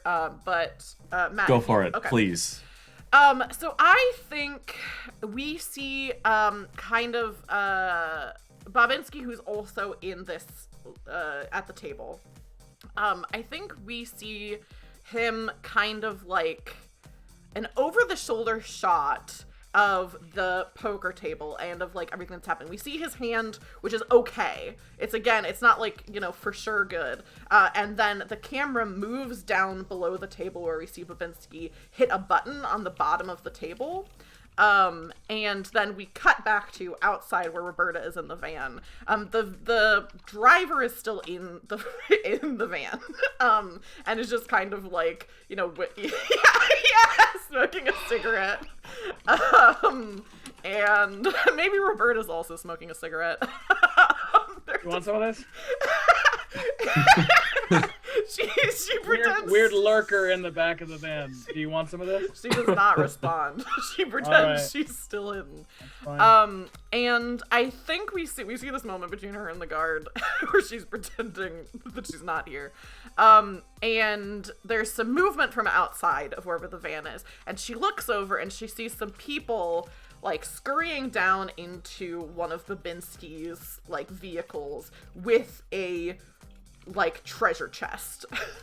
And they load it into this other van and start getting ready to take off. And Roberta instantly is like, things must not be going well in there for Babinski. He's having them take the compass someplace else. Like, so he's not playing fair, basically. And as that van starts to like take off, Roberta is going to activate our second obstacle, which is a chase scene. Yes. And the first thing, though, she has to do is get control of the car. So she is going to kind of climb out from hiding. I'm going to use a trope, which is paper-thin disguise. And she very quickly kind of like reaches like in like under the blanket, she has some stuff, and pulls out a fake mustache, which she just slaps on, and kind of clambers. I can do prop work too. clambers out of the seat and says, I'm here to take over your shift. My shit. Your shift of waiting to pull this car around for when the people leave. I came in through the back. Like I always do. It's me, George Foreman. Because I'm the foreman of our team. Oh, George Foreman. Yeah. Or the foreman George. The Foreman George. Yeah, sure. All right. You want some? You just kind of hear in your comm, it's like, wait, there's celebrities here? Oh my gosh. Even though Ethan did immediately give in, I am still gonna roll to see how this goes. As that is how the game works. So I do get one die just for trying. I get to use a die because I've got this paper thin disguise. So I'll strike that through because I'm using it. I think this is going to... I'll count this as charm. This certainly isn't brains to be doing this way. Do I have anything else I can leverage? I don't think it makes sense to leverage either of my relationships. I don't need to do a heroic trait. I don't think this fits for my Achilles heel, so I think I'm just at 3 dice. Because I don't think I have anything else I can leverage. So, I will roll these 3 dice and see how it goes. Oh my gosh, okay, so two blanks and a 10. So that's 1. I may as well use my heroic trait of insightful to re-roll these. And I think the insight is I don't have to really try this hard because the guard this guy doesn't seem like he cares that much. So no ones, please. Okay, yeah, I rolled 2 more successes, so that's 3 successes total. Nice! Getting control of the car is half the battle. As I have gotten the second to 3 successes, and normally I'll say this for the benefit of anybody watching. Normally for the obstacles in Act 2, they're each worth 12. That you have to hit like 12 successes to overcome them. We decided to cut them each down to 6 just for the sake of time. So Roberta, I think it does go then exactly as Ethan said, which is just the guy just is like, sure, you can use the car. I really, that's fine. If you were just some random person off the street, I'd give you this guy. Because, like, you broke in and, like... Yes, I'm not some random person off the street, though. I'm your coworker, George. Yeah, sure. Okay. So, if you could leave the vehicle and let me take over.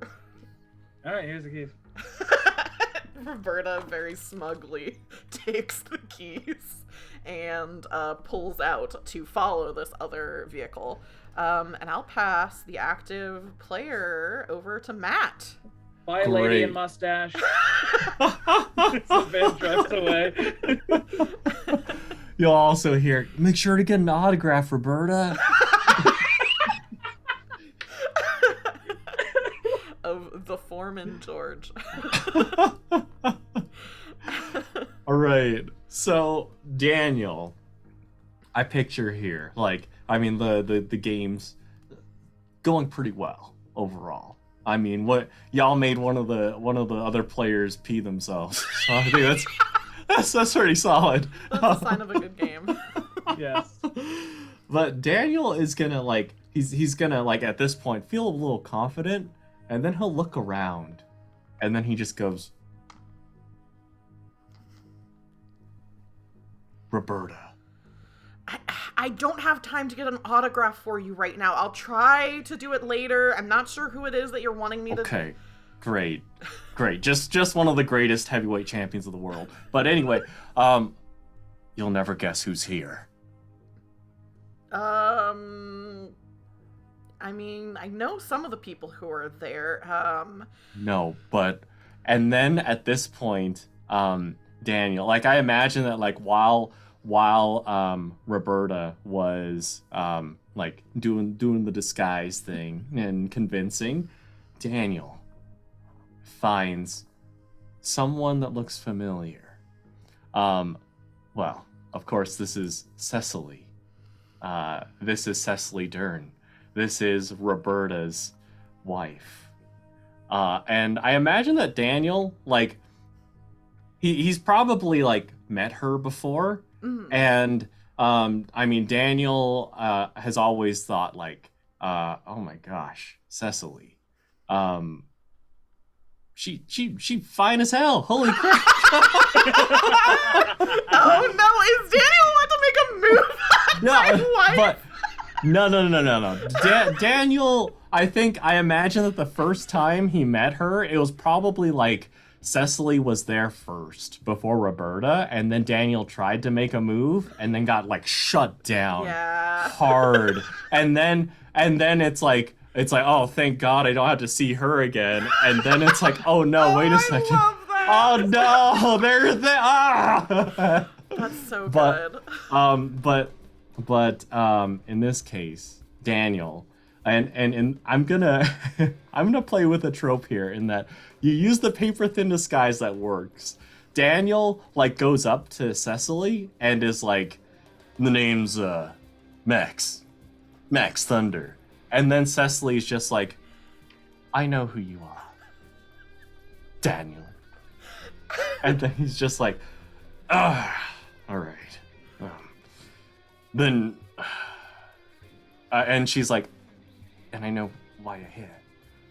And Daniel is gonna try, if you don't mind, Daniel is essentially gonna try to put in like a little good word for Roberta, because he's seen those tears and those moments.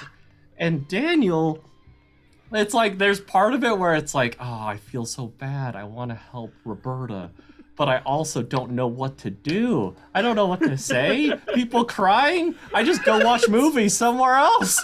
So, please. It's partially kindness, but partially like, oh, I just need Roberta to not be Yes. like this. Exactly. It is disruptive. For Roberta. Right. I Right. love that so much. It's hard for me to lie to someone when they're crying. I still do it, but it makes me feel a little bad. Yes. Yes. So here, I'd like to use my charm and decision making. Oh my goodness. I think, you know what? In spite of like the terms they might have left on, how many times can I use an Achilles heel? Is there a limit? 3 times. Okay, I'm using it again right now. This will be the second time.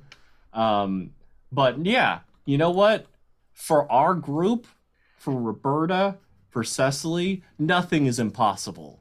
So, I'm gonna take that 6. And let's see what we can I think do you get here. to roll 7 again. 7? If I counter it, 'cause Oh, right! you get I forget, 1. we start with 1! Yeah, so you get to Okay. roll 7 dice. Look, I'm gonna use my Achilles heel until it's all gone, basically. Yeah. This is what we're doing. Okay, so I've got, that's 1, that's 2, that's 3, that's 4, that's 5 successes! Hey! Baby! I'm assuming that you did not get any 1s.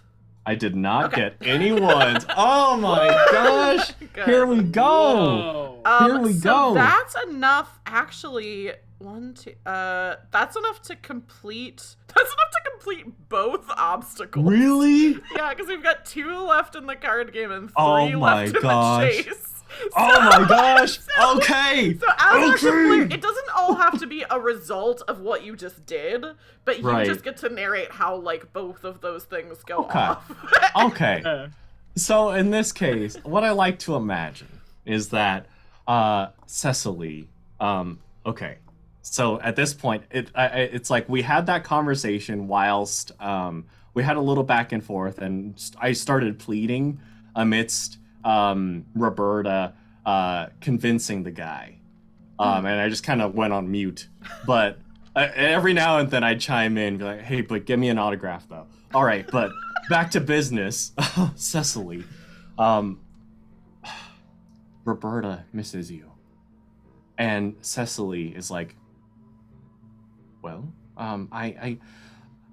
you know, I miss her too, but things were rough.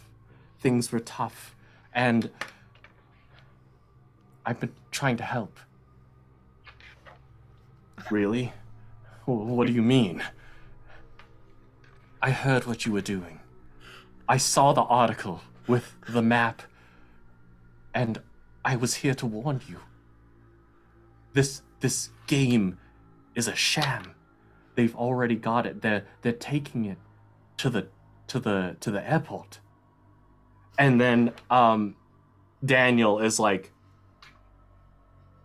hands over the comm to Cecily. Yes. Right at, he's like, "You'll never guess who I ran into," and then hands it over. And then Cecily is like, "Honey, Is this Yes. Cecily, is that you? Yes. Cecily, I don't know what Daniel's told you, but there aren't any celebrities here for me to get autographs for. There's no time. You need to get to the airport. And I'd like to imagine that, like, with that, it gives maybe, with the destination in mind. You don't have to chase, you can meet them there, as opposed to, without having to, like, figure it out and take all the corners. And then Daniel, while that's going on, Daniel's just kind of like, you good? All right? And then he's gonna go over to the game, and like, he'll wave someone over with drinks, and then he'll be like, "Oh shoot!" And then spill a lot of precious vodka onto Babinski, and he'll be like, "Oh, I'm sorry. You guys gotta go. I'm so sorry, sir. You guys really gotta get out of here because it's not even here anymore. But please, Babinski, I'm so sorry. Let me help you clean up." And then just kind of create more of an issue, but hopefully get Harley and Alexi out so we're not here. As this is happening, it is at that moment I think that Alexis says, "Full house, I win!" Wait, what is going on?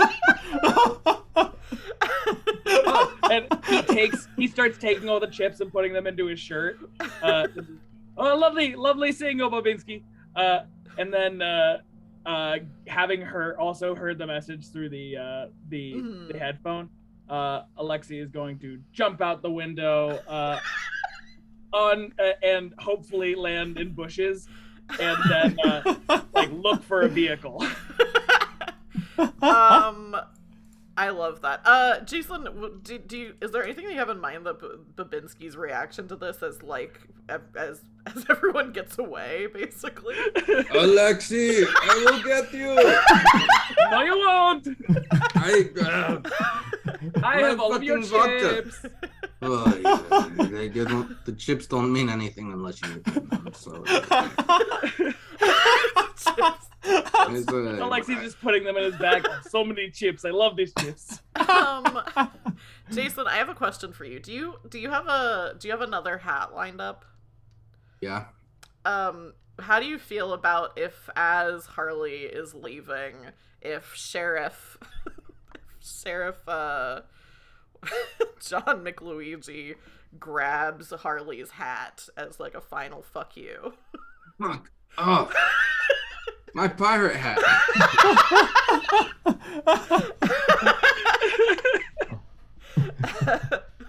It's me. You know what? Takes that. I know you already said you are not from America. I know where you are truly from with all your "it's a me" references. I have other hats. I take your hat. I take hats in your inventory. Oh no!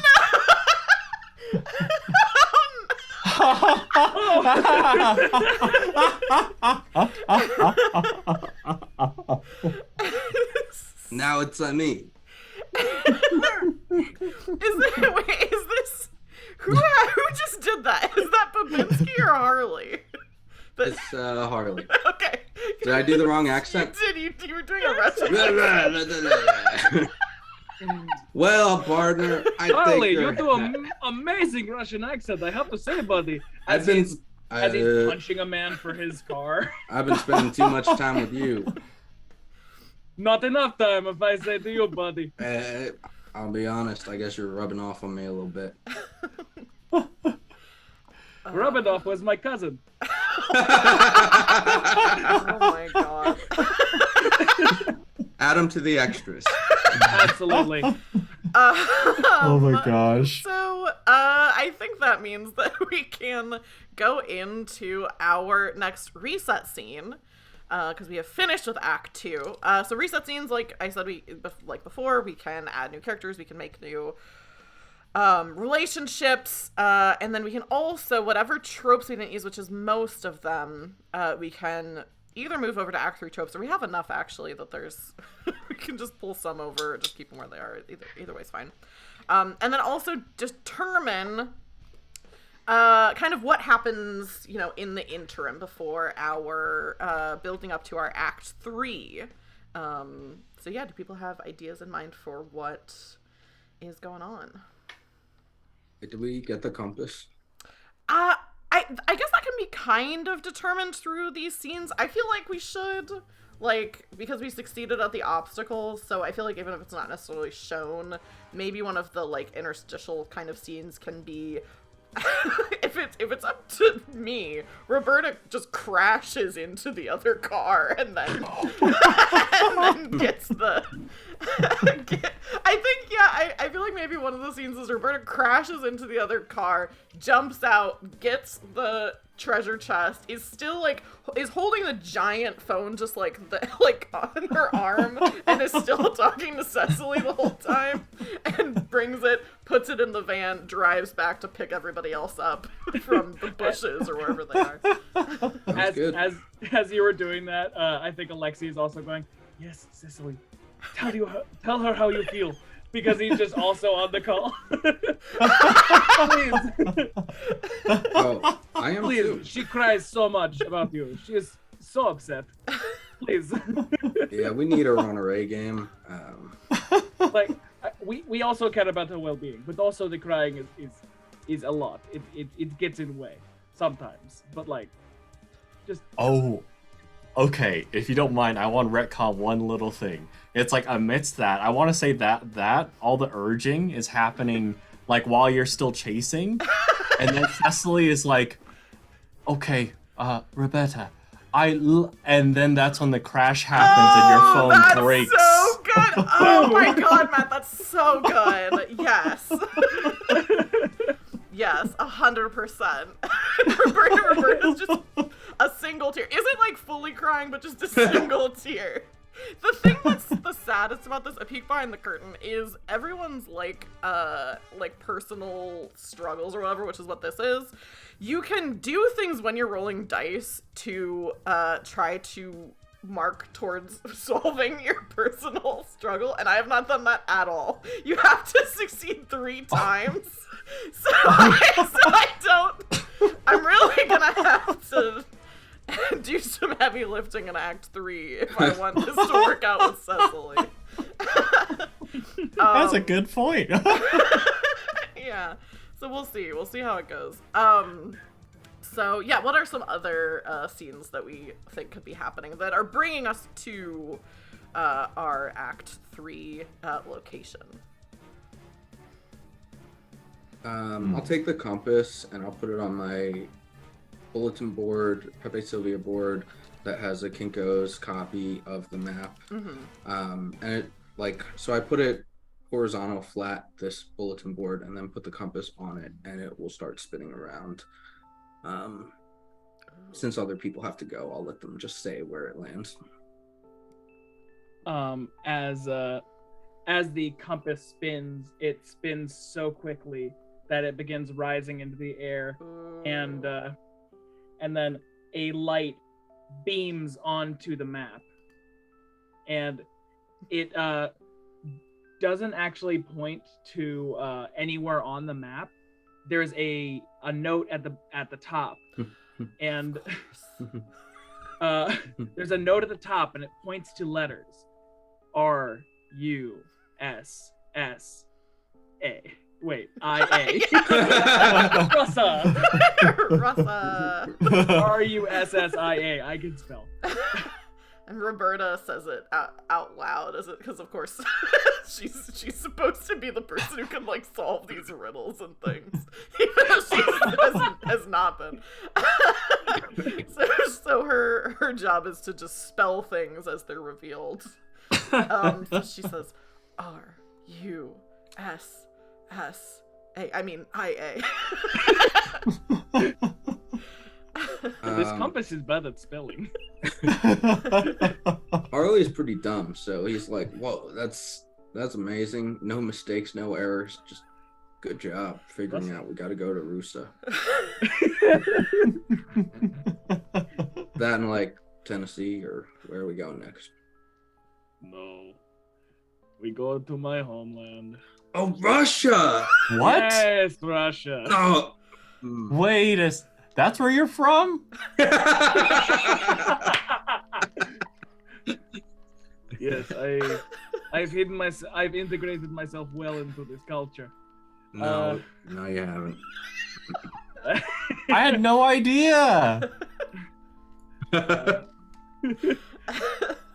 Well, it looks like we're going to have to go behind the Iron Curtain.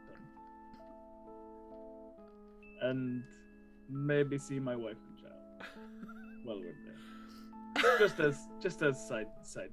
Got a wife and child. You've been here a long time. What the? Oh, And you yes. didn't tell us? Well, it is sad subject. After leaving KGB, my family had to go into hiding. My wife sort of hates me, and my child doesn't know if I'm alive or dead.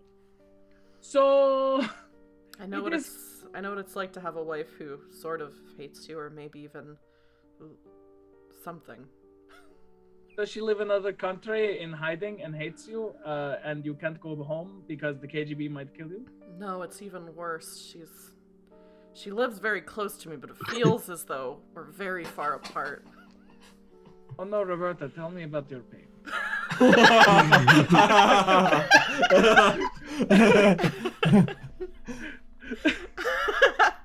Please explain to me exactly how you and your wife, who lives very close and you still talk to over radio, how do you feel? It's like we're always talking past each other, and I guess I was just too buried in my work to notice until it was too late. I I mean, she came all the way to Maine to help you. That's true, so I guess we're not so far apart after all. Good for you. I Thanks. haven't seen my child since she was 6.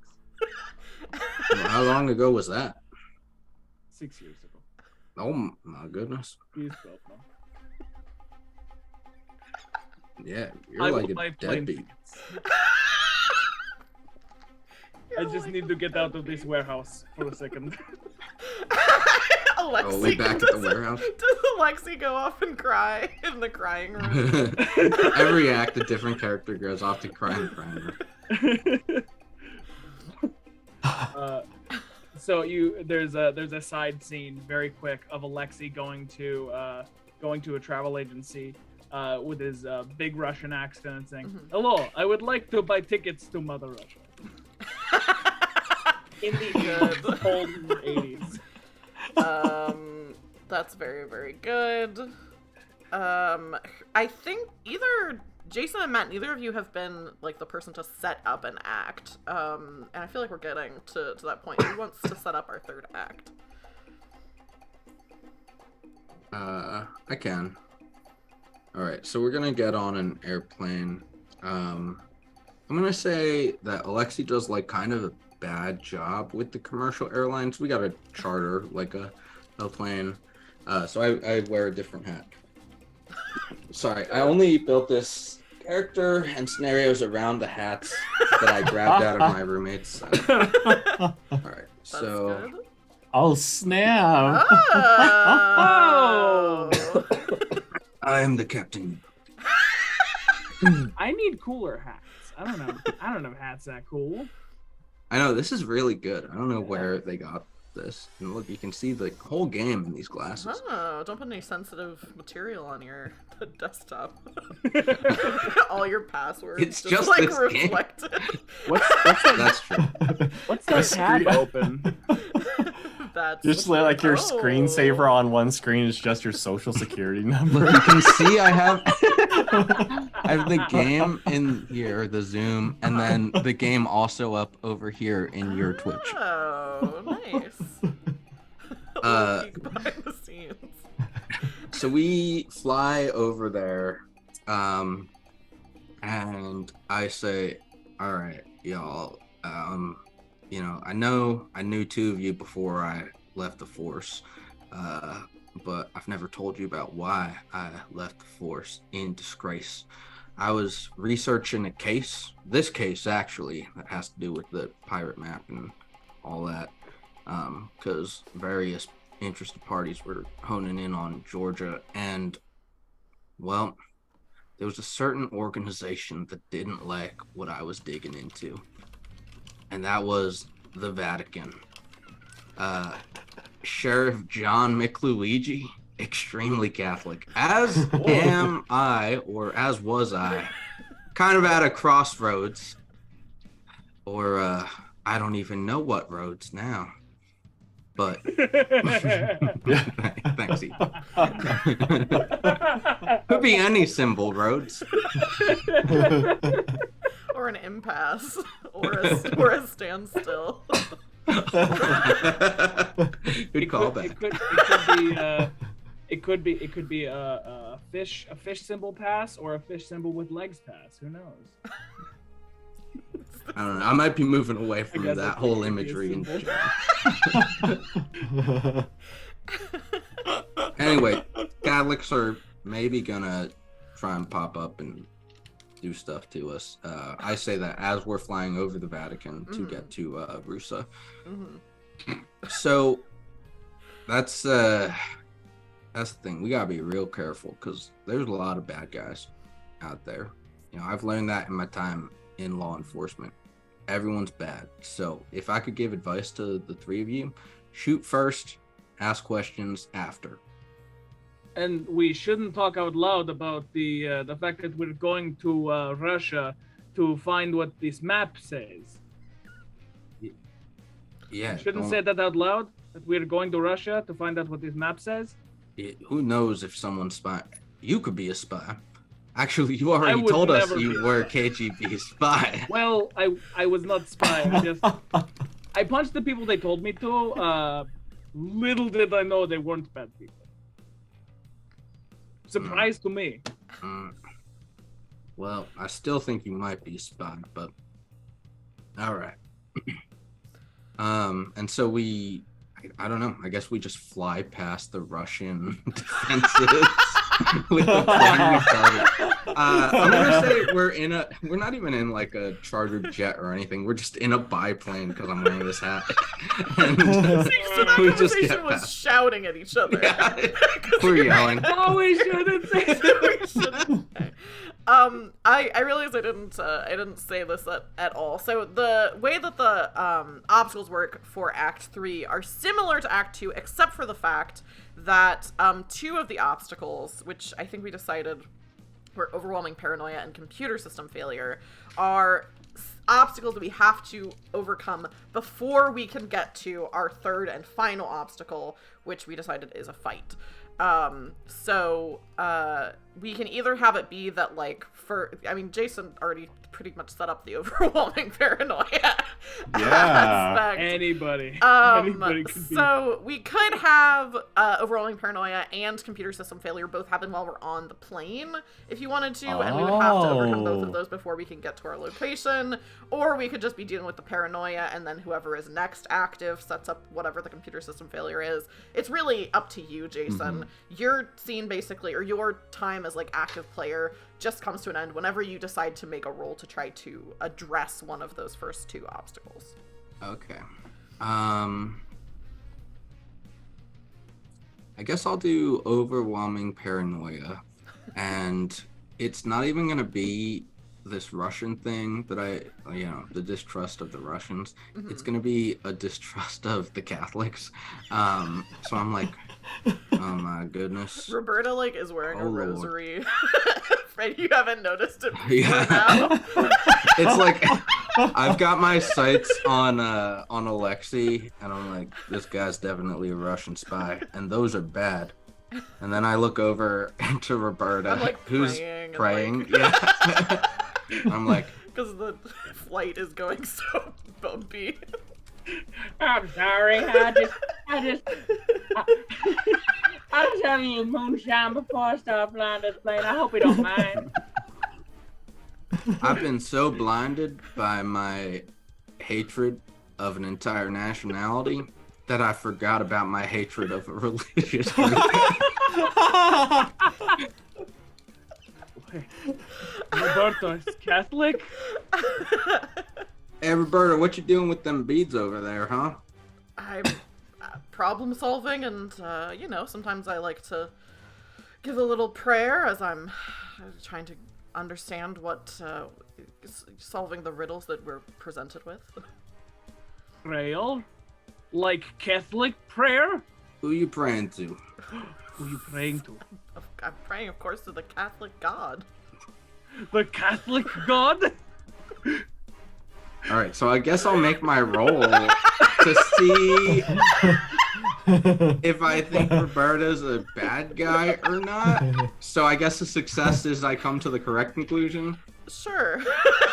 Could be. Or we kill Roberta and then we don't have anyone to be paranoid about. All right, okay. think So so. I don't have a relationship with Oh, you, yeah. but I know that the other two do. So I'll leverage one of those.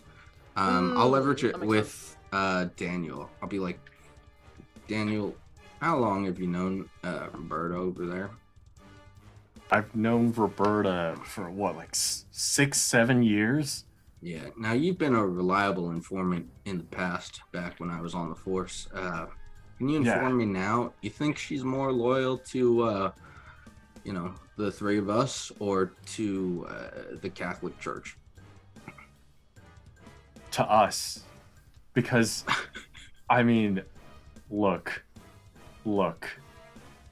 She follows my plans. I mean, I feel like it requires a certain level of trust and stupidity to listen to me more than once. We got trust and stupidity and spades in this team. Yeah, I'm just So do we saying. Roberta's eyes closed, just praying in the other part of the biplane. Alright, I guess I'll use, I don't know, would this be brains or charm or moxie? I could see it being anything. I mean, Moxie is your determination and like grit, so I could see it being Moxie. Alright, that's healthier. That's better. Great. Alright, we'll do that. So I leveraged a relationship. I'm gonna use moxie. This will determine whether I trust you, and if, you know, Yeah. if I don't get enough points, it means I'm sowing seeds of discord against you as well. Oh, Great. Or How just many- discord in general. how many dice are you rolling? I'm about to roll 4. Okay, I just want to make sure, you know, since this is, How many do we against need for me. a success for this obstacle? 6. 6 total, but any successes that you get count towards defeating it. Okay, so I Yeah. won't be able to do this on my own, so I'll be slightly sowing seeds of discord amongst the group. But Slightly. I think it's 3 blanks and 1 11. So that's one That's- success. Yeah, a 7 is a blank, right? Yes, 7 is blank. Yeah. Damn. Okay, that's one success. Great. I look at Roberta, I'm like, man, this lady, I mean, I don't know before we all joined this team, but she's been pretty loyal so far. She keeps rubbing those beads. I'm still not sure where her loyalties lie. I think Matt, since you haven't got a chance to set up an obstacle yet, if you want to take Yeah. active player next, you can choose to set up. If you want to set up the computer system failure, you can, or if you want to just keep working on overwhelming paranoia, either is fine. I do want to work on the overwhelming paranoia but it's in a different vein, because it's like Daniel is like, you know, fighting for Roberta a bit and thinking like 6-7 years, 6 years, 6 years, and is thinking, Alexei, I met him 6 years ago, and I didn't know he was Russian. I didn't know he had a family. What is going on here? So many secrets. Can I trust anything about him now? Friends. Were those weights? Were they even weights? Or were they uranium? So Oh, no. I'm gonna fight overwhelming paranoia with okay. So I'm gonna try brains Mhm. and in this case decision making. Mhm. And oh my goodness, look. At this point, if you don't mind, I'm gonna use a trope. Yeah. I'm gonna use a bluff the imposter trope. Oh, yeah. And be like, so, Alexi, right? Yeah. How Sorry, do you- yes, we are on plane. It's allowed. Yes. How do you feel about fried dough with some of it missing? Fried dough with some of it missing. Sorry, let me think. What would that be? What would that be? You know, like a round Round, dough product. round And with- just part of it is gone. Yeah. Oh, the donuts! I love donuts. They are so good. Okay. And do you mind if I make the roll and then this will be the question, I guess? Yeah. I guess it depends. Okay. You're the active player. You can do whatever you want. So here we go. You can jump out of I the think plane you have if you want. 5 that you're rolling. Yes. Yes. Oh my gosh. I've got a 12 and I've got a 1. So 1 just counts as, are all the rest blank? The rest are blank. So if you keep that as your result, you just have 1 success, but you can choose whether you want to bank your 12 or have it explode. Okay. 1 success. I'll bank it. I'll Okay. bank it. In like a... And this is the question.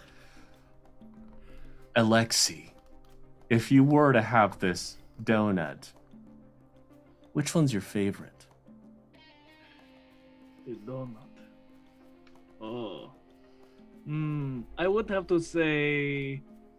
I would have to say Boston cream donut. All right, yes! Yes, I can I got trust it. you. Yeah. Yes. It's got the custard. It's very good. Yes, exactly. I'm feeling a little bit better now. Ethan, do you want to go next for active player, or do you want me to go? I can I can go for active player, and I would like to lift Roberta out of her seat and start dangling her out of the plane. Oh my gosh! And just say, Roberta, quick question: Are you a spy for the Catholic Church? This Roberta has not been cognizant of anything that has been happening so far because she's been focused on praying and solving riddles. And so she just all of a sudden like kind of opens her eyes. She's dangling out of the plane. And I think she's just gonna start screaming. Like I don't think she's gonna give a meaningful answer to you. And I'm gonna use my brawn to Yeah. to sort of intimidate and also not drop Roberta, and and that is also going to be using my lifting skill. Oh yes, that's right. The lifting. Yes. So Ooh. I shall be rolling 5.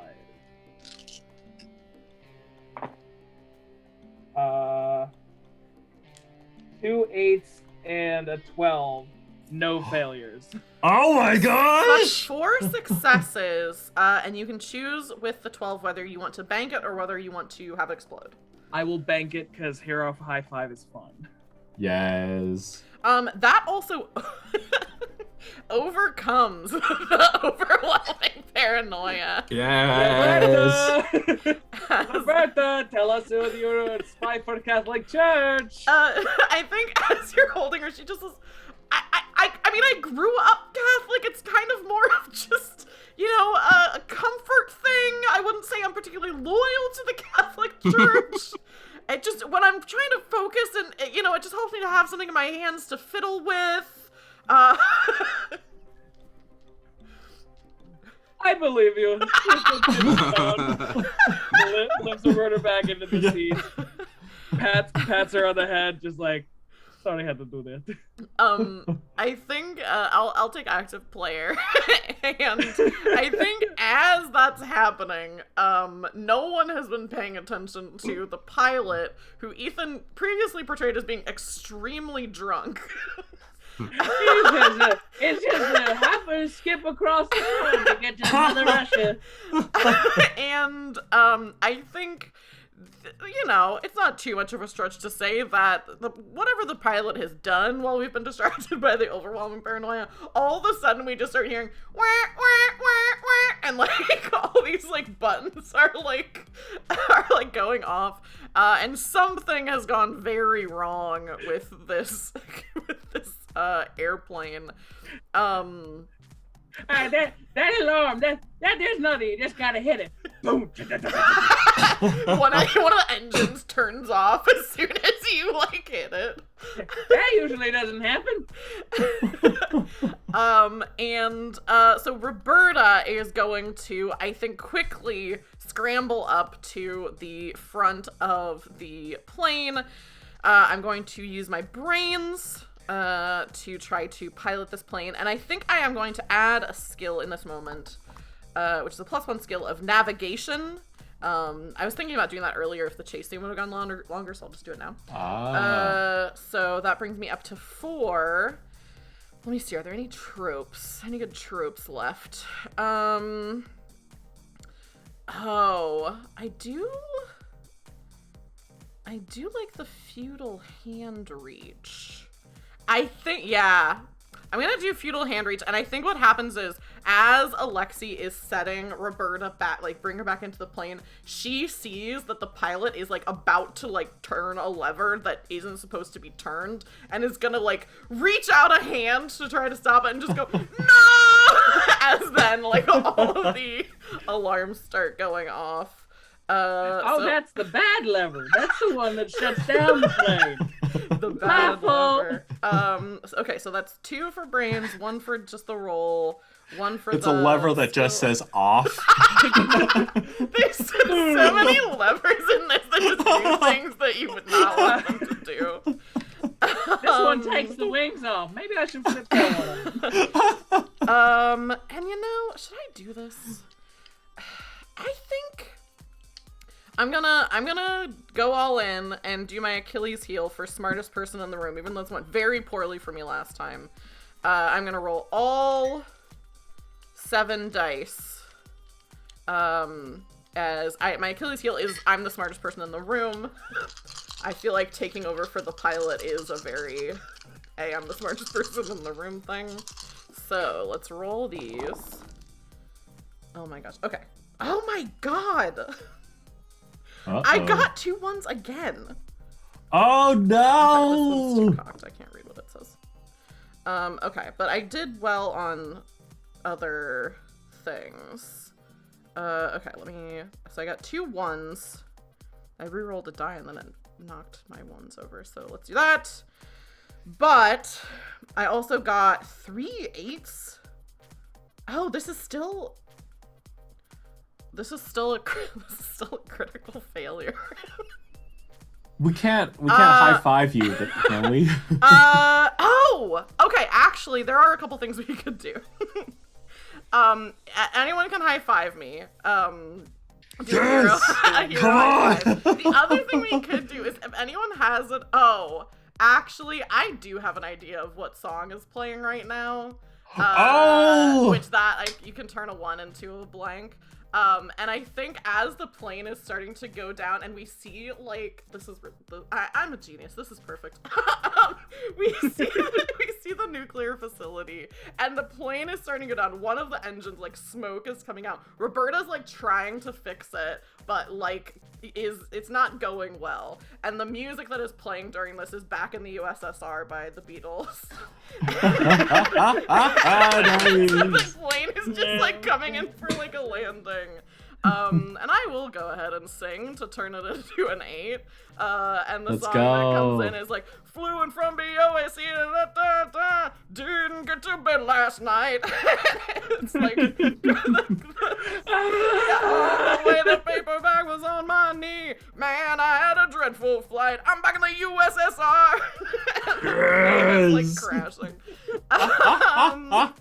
So I can change a 1 to an 8, which I will do. So that makes it only 1 crit fail. If anyone wants to high five me, you can, and then I think I would get 6 successes if 2 people high fived me. I think, Alexi's gonna high five, and what he's going to do to high five is, as you're going, no, like Roberta's like, I need to get up there. Yeah. Alexi's going to pick you up again and throw you up towards the pilot seat. Good. So you get to roll a d12. You need to get there. Yeah. You get to roll a d12, and there's no crit fails, but you could get a 12, which is 2 successes. Did you get a 12? I got a 12. Oh my gosh! So you can't bank that one. That's fine. But it can explode. Do you want to try to roll it again? Roll it again. That's a 2. Okay, so still that's 3 successes from Alexi doing that, which brings me to 6. Wait, hang on. Let me calculate this because it's actually important. 1, 2, 3, 4, 5, 6, 7 successes, but I have a setback that's worth -2. So I'm at 5 successes. I'm at 3 successes total, I think. No, hang on. 1, 2, 3, 4, 5, 6, 7. I'm at 5 successes right now. I'm gonna try to high five you as well. Okay. And if you don't mind, I'd like to say what it is after, if it's successful or not, just to be like, okay, is this gonna be heartbreaking or is this gonna be wonderful? Yeah. Oh, it's a fail. Okay. Is it a 1?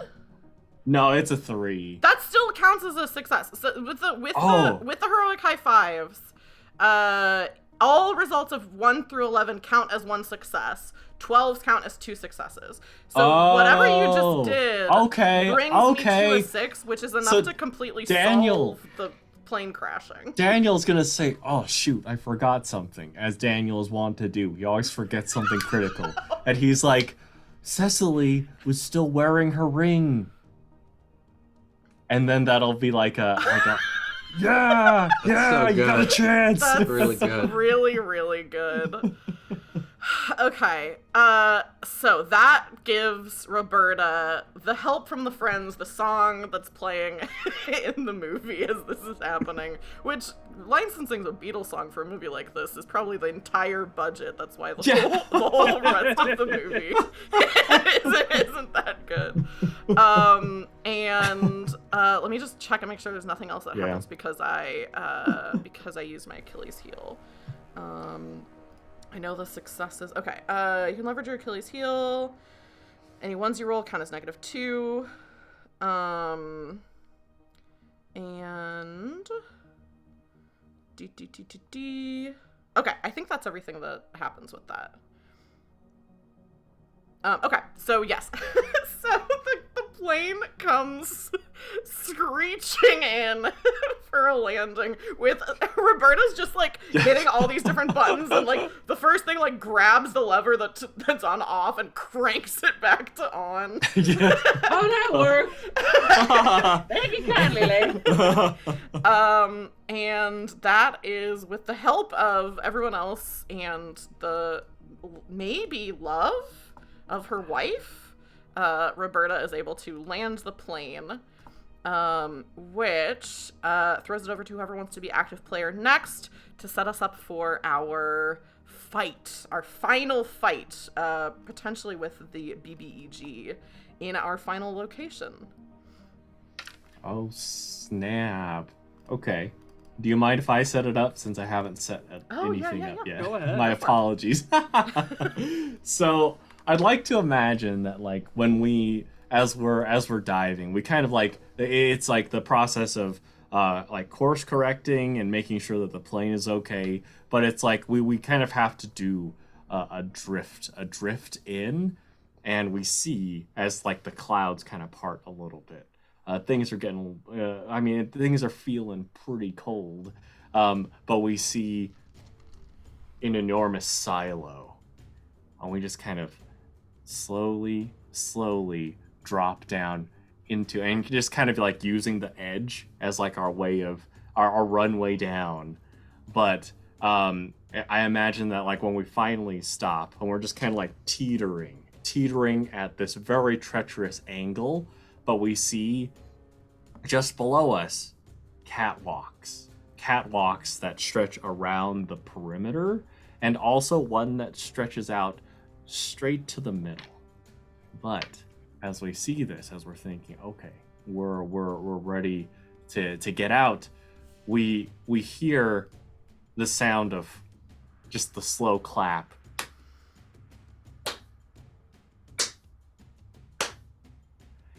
And here, of course, I don't remember who did the voice, but not to put whoever was on the spot, we do see someone who he's got like a lot of his flesh we see decayed very severely, but we of course see the hat, we see little wooden peg leg, and we see that he's got some backup.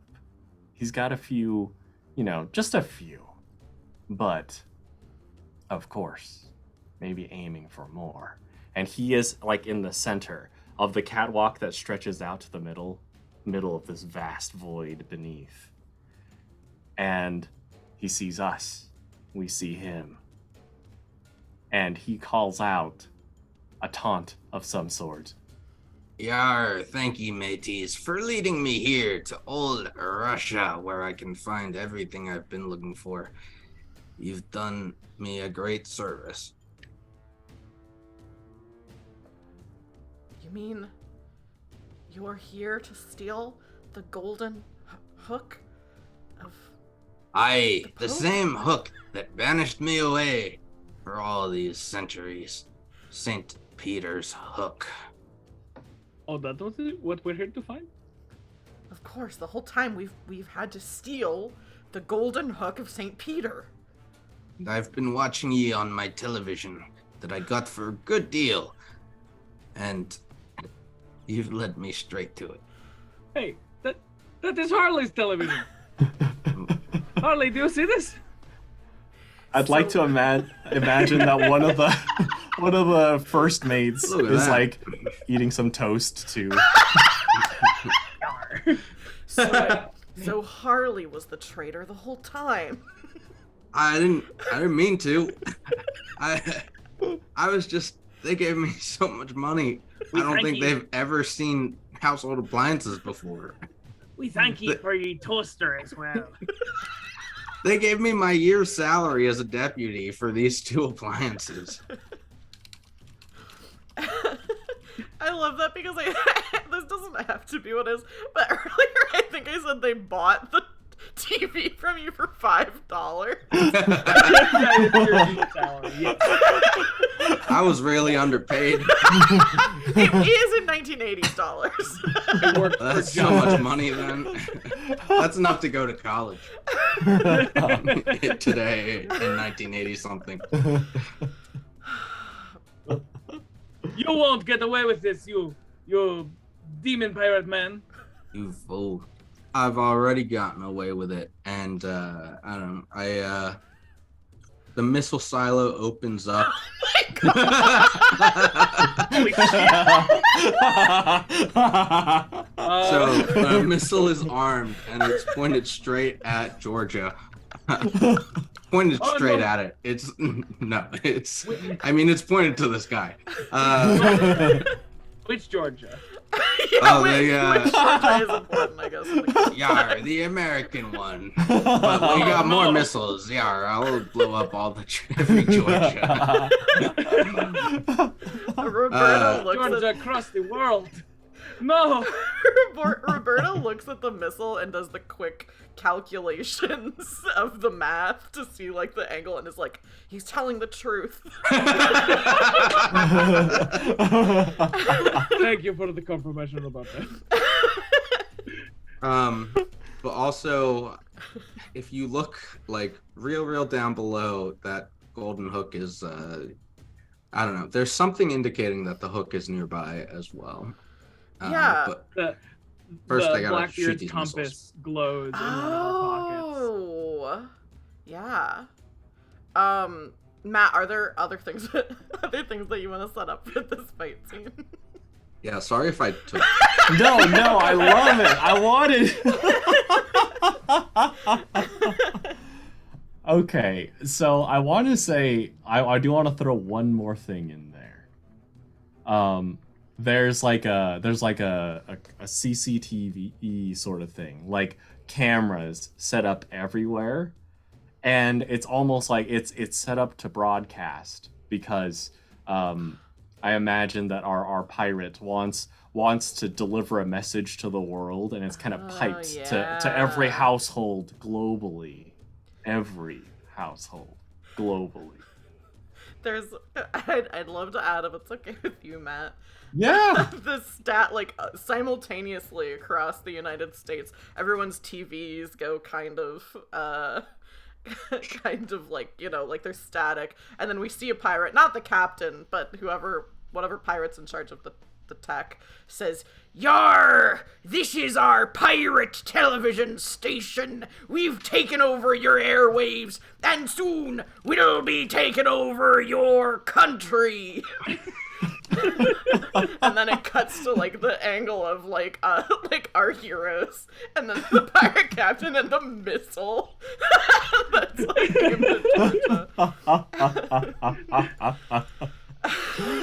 Oh my gosh. So what is Daniel doing to deal with this? All right, I forgot about that. we had to solve this. So much fun doing this.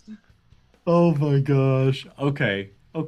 So right now, Daniel is going to he's gonna slide down onto the catwalk, and he's gonna try to make a big show of things and call out to the pirate, the pirate king, and say, "Hey,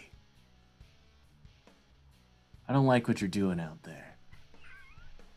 And he'll just kind of like slowly walk along the catwalk, hoping that it'll distract him enough so that everyone else will be able to get like a jump on him. It's like Daniel is really calling it because he sees the cameras, and maybe there's just like an element of like, I know someone who's seeking attention, because that's me too. So Daniel is gonna he's gonna try to step up onto the banister of the catwalk. A little bit of danger. You know, the camera loves a precarious act. And so he's gonna like try to call all the cameras, all the attention, and of course our pirates to him. So I think it might be time. Here we go. I'm gonna use charm. I'm gonna use decision making, and I'm gonna use my last Achilles heel. Nothing is impossible. There's pirates. There's nukes. I'm standing on a thing where I could fall to certain death. Yeah, that's 7 days. Go. Nothing. Nothing is impossible. Everyone, Nothing is attention on me. Yes. The world, hear my voice. Jeremy, hear my voice. Yeah, what's up? Oh my gosh. Okay. So I've got no ones. Thank God. I've got 2 successes. So I like to imagine that initially at calling out, the pirates might be a little taken aback by someone who has the audacity, and maybe it reminds them of a pirate that they once looked up to, someone who would step onto the railing of the boat to call everyone's attention. And Daniel is able to just be like, "Everyone, people, my name is Max Thunder, and I'm here to rock your world." Oh. Does anyone have anything stressed right now? Because I do feel like that That would be like... that is a good good catchphrase moment. Oh my god. I have don't stuff have stressed. anything. I don't know if anybody else does. I do not. I'll unstress my stuff for Max Thunder. Max Thunder. I feel like a needle drop should happen now, even if it doesn't help mechanically. It could help mechanically. A needle drop. So, because Matt, you got some blanks, right? Yes. 'Cause you rolled 7 dice and you only got 2 successes. Right. So, if anybody has a needle drop and wants to sing it, you can change. Oh, actually, I think it's technically only changing a 1 to a blank or a 1 to an 8. But I think, Jason, if you have an idea for a needle drop, I think we could just add a success. I don't think that's. Yeah. Yeah.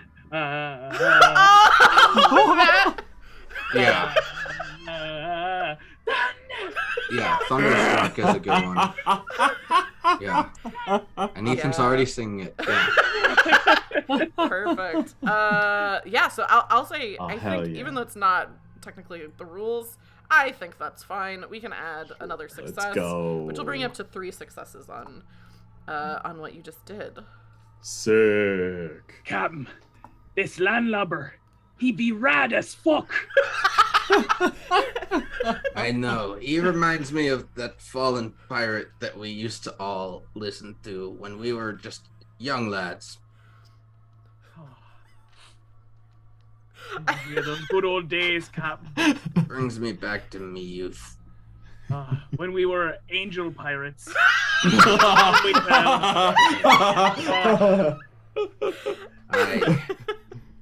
Before we tried to steal God's booty and were banished to the hell below. Aye.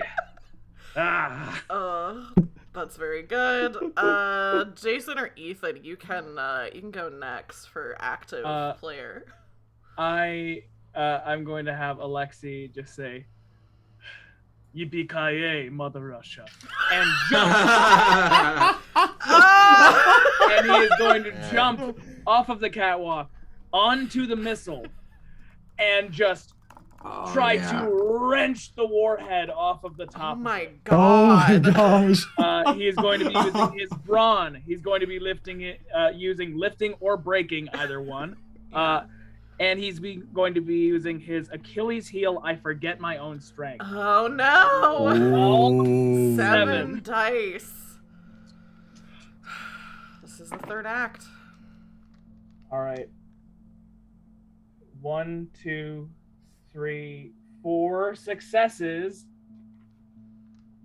and I only have 5 right now, so I'm rolling 2 of them again. Mhm.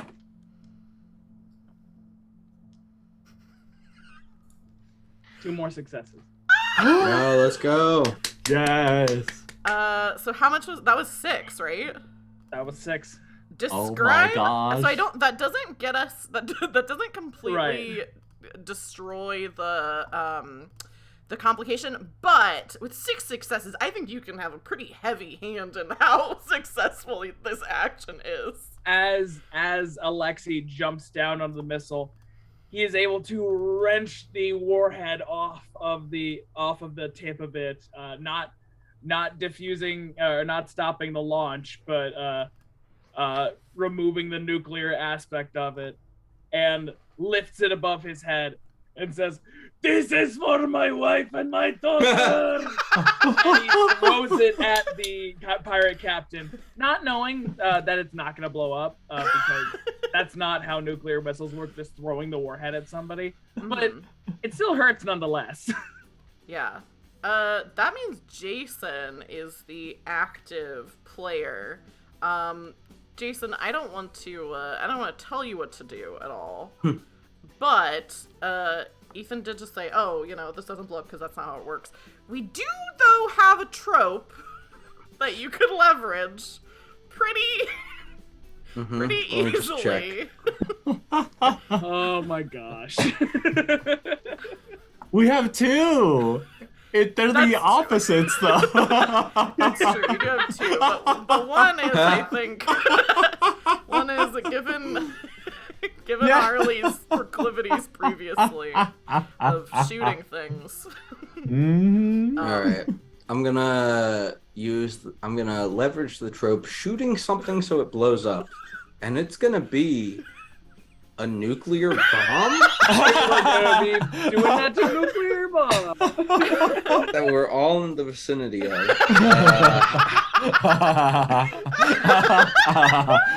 I'm also Save like, the world. so it's gonna be Moxie. That it's gonna be me leveraging my relationship with Alexi, who is the one that tossed it. Mhm. I'm gonna shout out of just out of instinct and by accident. Nice toss, partner. And then I will take a shot at the nuclear bomb. Yes. Good. You finally called me partner. I've been We saying only this forever. you only need 3 successes to do this. How many dice are you rolling? You've I got think 5. the trope, the relationship, the free one, and then I think that's right, 5. So you only need 3 successes out of these. A lot. I didn't get any. These are all blank. Oh no! Oh, Do you wanna use your heroic ability Yeah. to reroll? Because you could reroll all of them if they're all blanks. All right. This is my search for the truth. Yeah, I just want to know what's going on. And You want to know in if my shooting search for a the truth. bomb will work? Yeah, what Sure. happens? What is the truth if I shoot this nuclear bomb? Mm-hmm.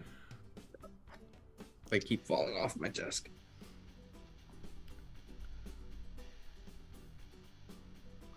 All right, yeah, that's I have an 11, a 10, and an 8, so that's the successes. Yes, Oh my let's gosh. go. So Jason, you get to bring this fight to an end and describe what happens when you do this.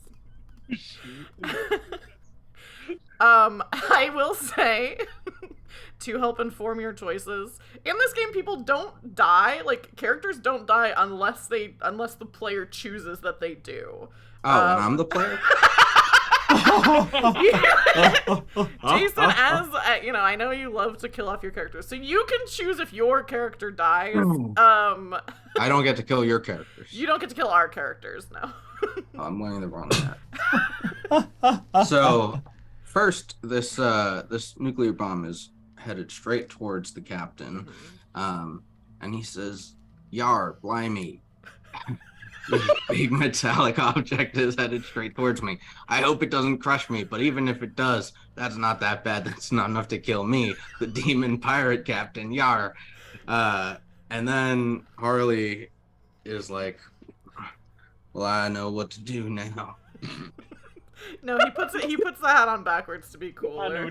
But like he does it like a cool. He does it like a youth counselor.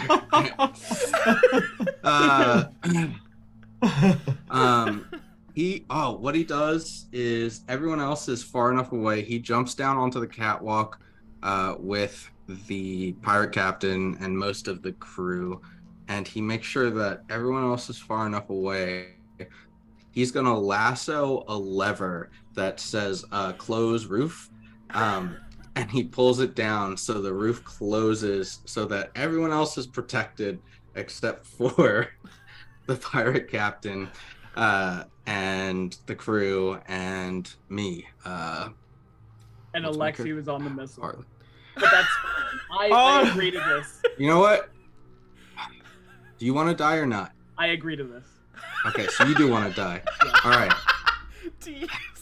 So, right, someone so- clipped You wanna just die. Jason saying, "Do you want to die or not?" Well, it's always Thank fun you to... for giving me the option. I appreciate it. Yeah, I would have just lassoed you off if you didn't want to die. Yeah. So I look back at the other two and I say, "So long, partners. It's been quite a ride." As the roof closes, and then I shoot the gun as I look at Alexi and I say, "Nice job, partner. Let's see what happens next." And then the bomb blows up, and we just blow up this missile silo, but also everyone inside of it, and we die. The camera broadcast just like cuts to black as the explosion. That's the third act. Yeah. That's not completely the end of the game. We do have our concluding scenes. Each person gets to have a concluding scene to resolve plot points or have some closure or that relates to their personal crisis. I don't think any of us worked towards solving our personal crises at all.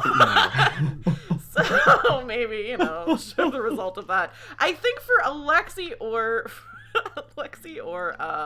Harley, this could also be like a flashback or like a message that you've like left for people or like whatever. Obviously your characters have died, but I have an idea. I also have an idea. You can go first.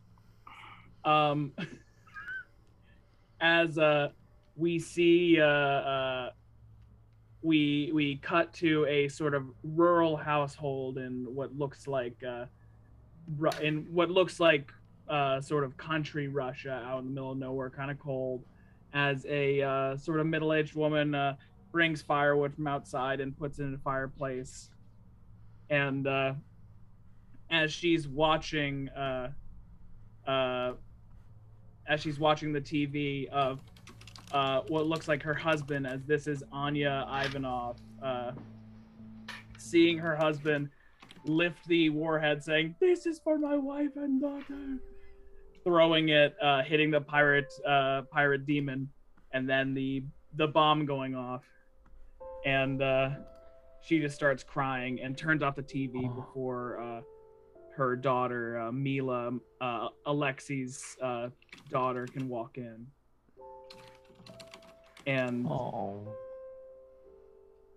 then we see, like, from outside the window, just like Anya turns around, gets on one knee, begins talking to Mila, and Mila just starts breaking down crying, and Anya hugs her. As at that moment, there's a knock at the door. And then in walks Alexi, holding St. Peter's hook in his hand as it glows. And he says, "I don't know how this worked. I really don't know how this worked. Hell yeah. But I'm back." Big hugs all around, and that's where we cut away. Very good. Who wants to go next? I have one. So the bomb blows up. Alexi and I there, but Alexi gets the hook and it manages to save him. But doesn't save my character. My character's gonna die. So the bomb blows up, but it's like I also happen to like lasso it as it's about to blow up. So we cut from me lassoing it to like just fading to white to indicate blowing up, but not to see the explosion. And then we cut to me riding a nuclear missile. You ever see Dr. Strangelove? Yes. Going, I have my sheriff hat back. Oh. I'm going, yeah. I'm riding this missile right towards Satan's palace in hell. And I'm going to kill Satan with a nuclear bomb. Yeah.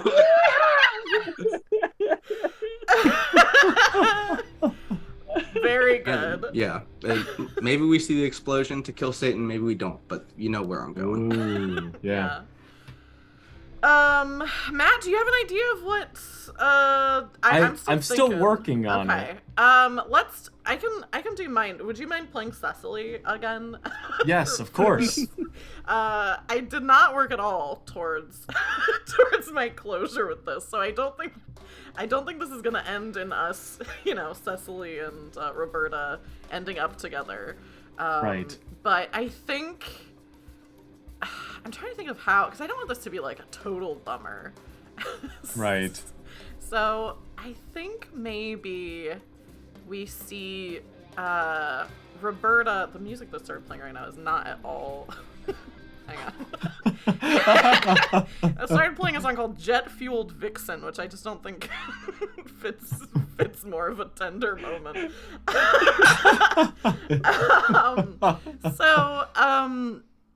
I think we see Roberta, and she's hard at work with, like, she's got, like, some papers on her desk in front of her, and she's, like, kind of hard at work with, you know, whatever is on the paper. And then she kind of looks at it, sighs, puts them in an envelope. We don't see what the papers are. And then we see her driving. She's wearing a very, like, 80s kind of outfit. She's driving. Her hair is, like, not up in a bun, but it's more of, like, you know, an 80s kind of, like, curly, wavy haircut. And she arrives at Cecily's house, since they're not living together right now, and goes and knocks on the door. Just kind of stands there. One second. Sorry, just getting decent. Roberta sweats.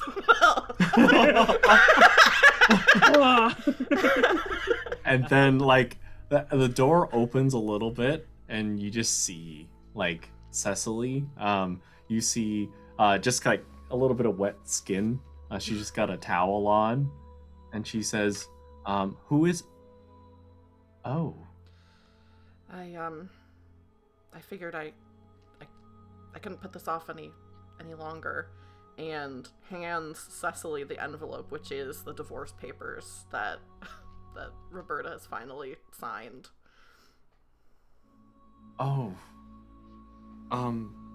Do you want to come in for some tea or some coffee? I mean, I don't want to trouble you at all. No trouble. I've got time.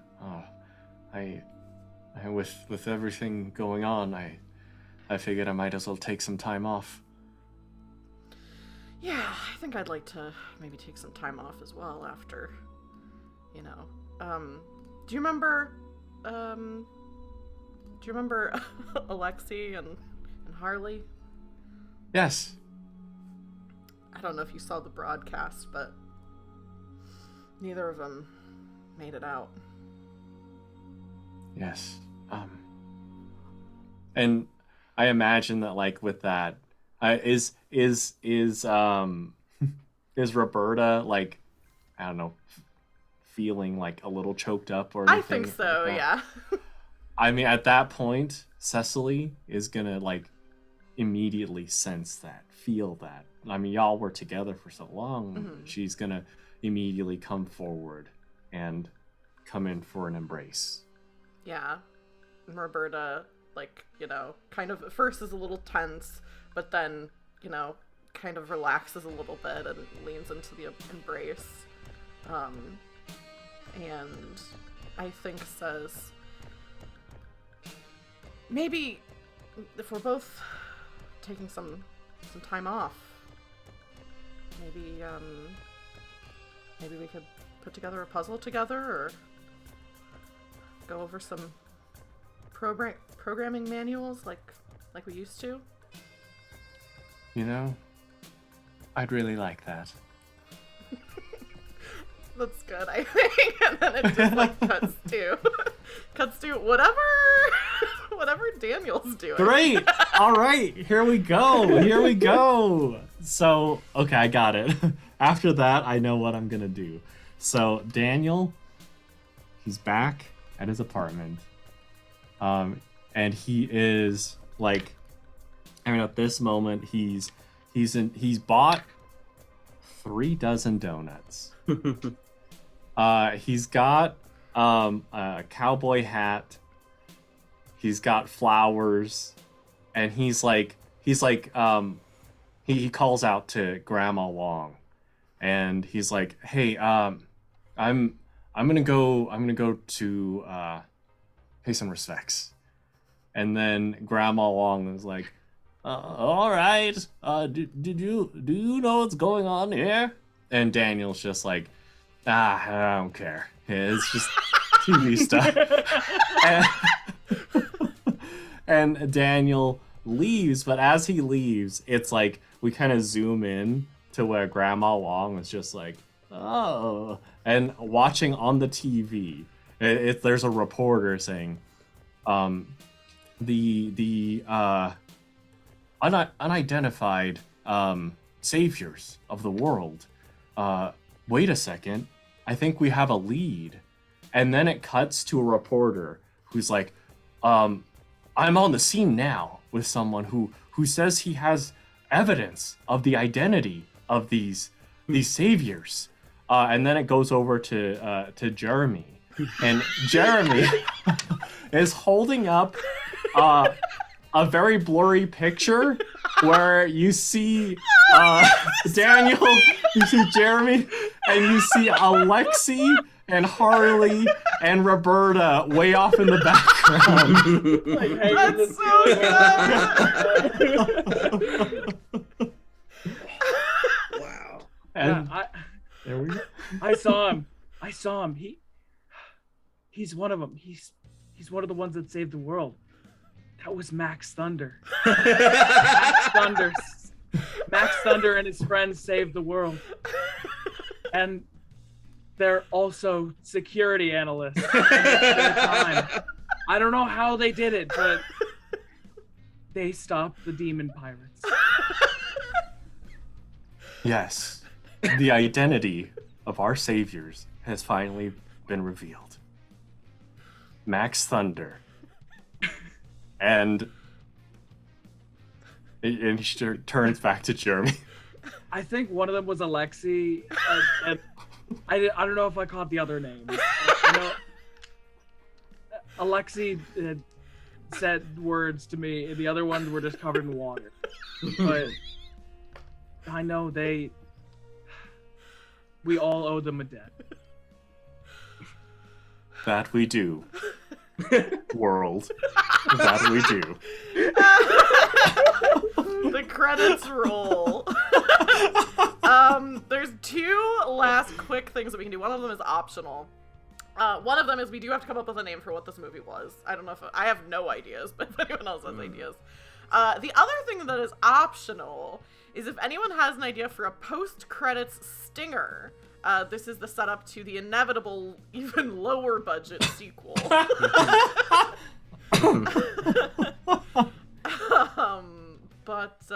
Yeah, does anyone have ideas of what this movie could be called?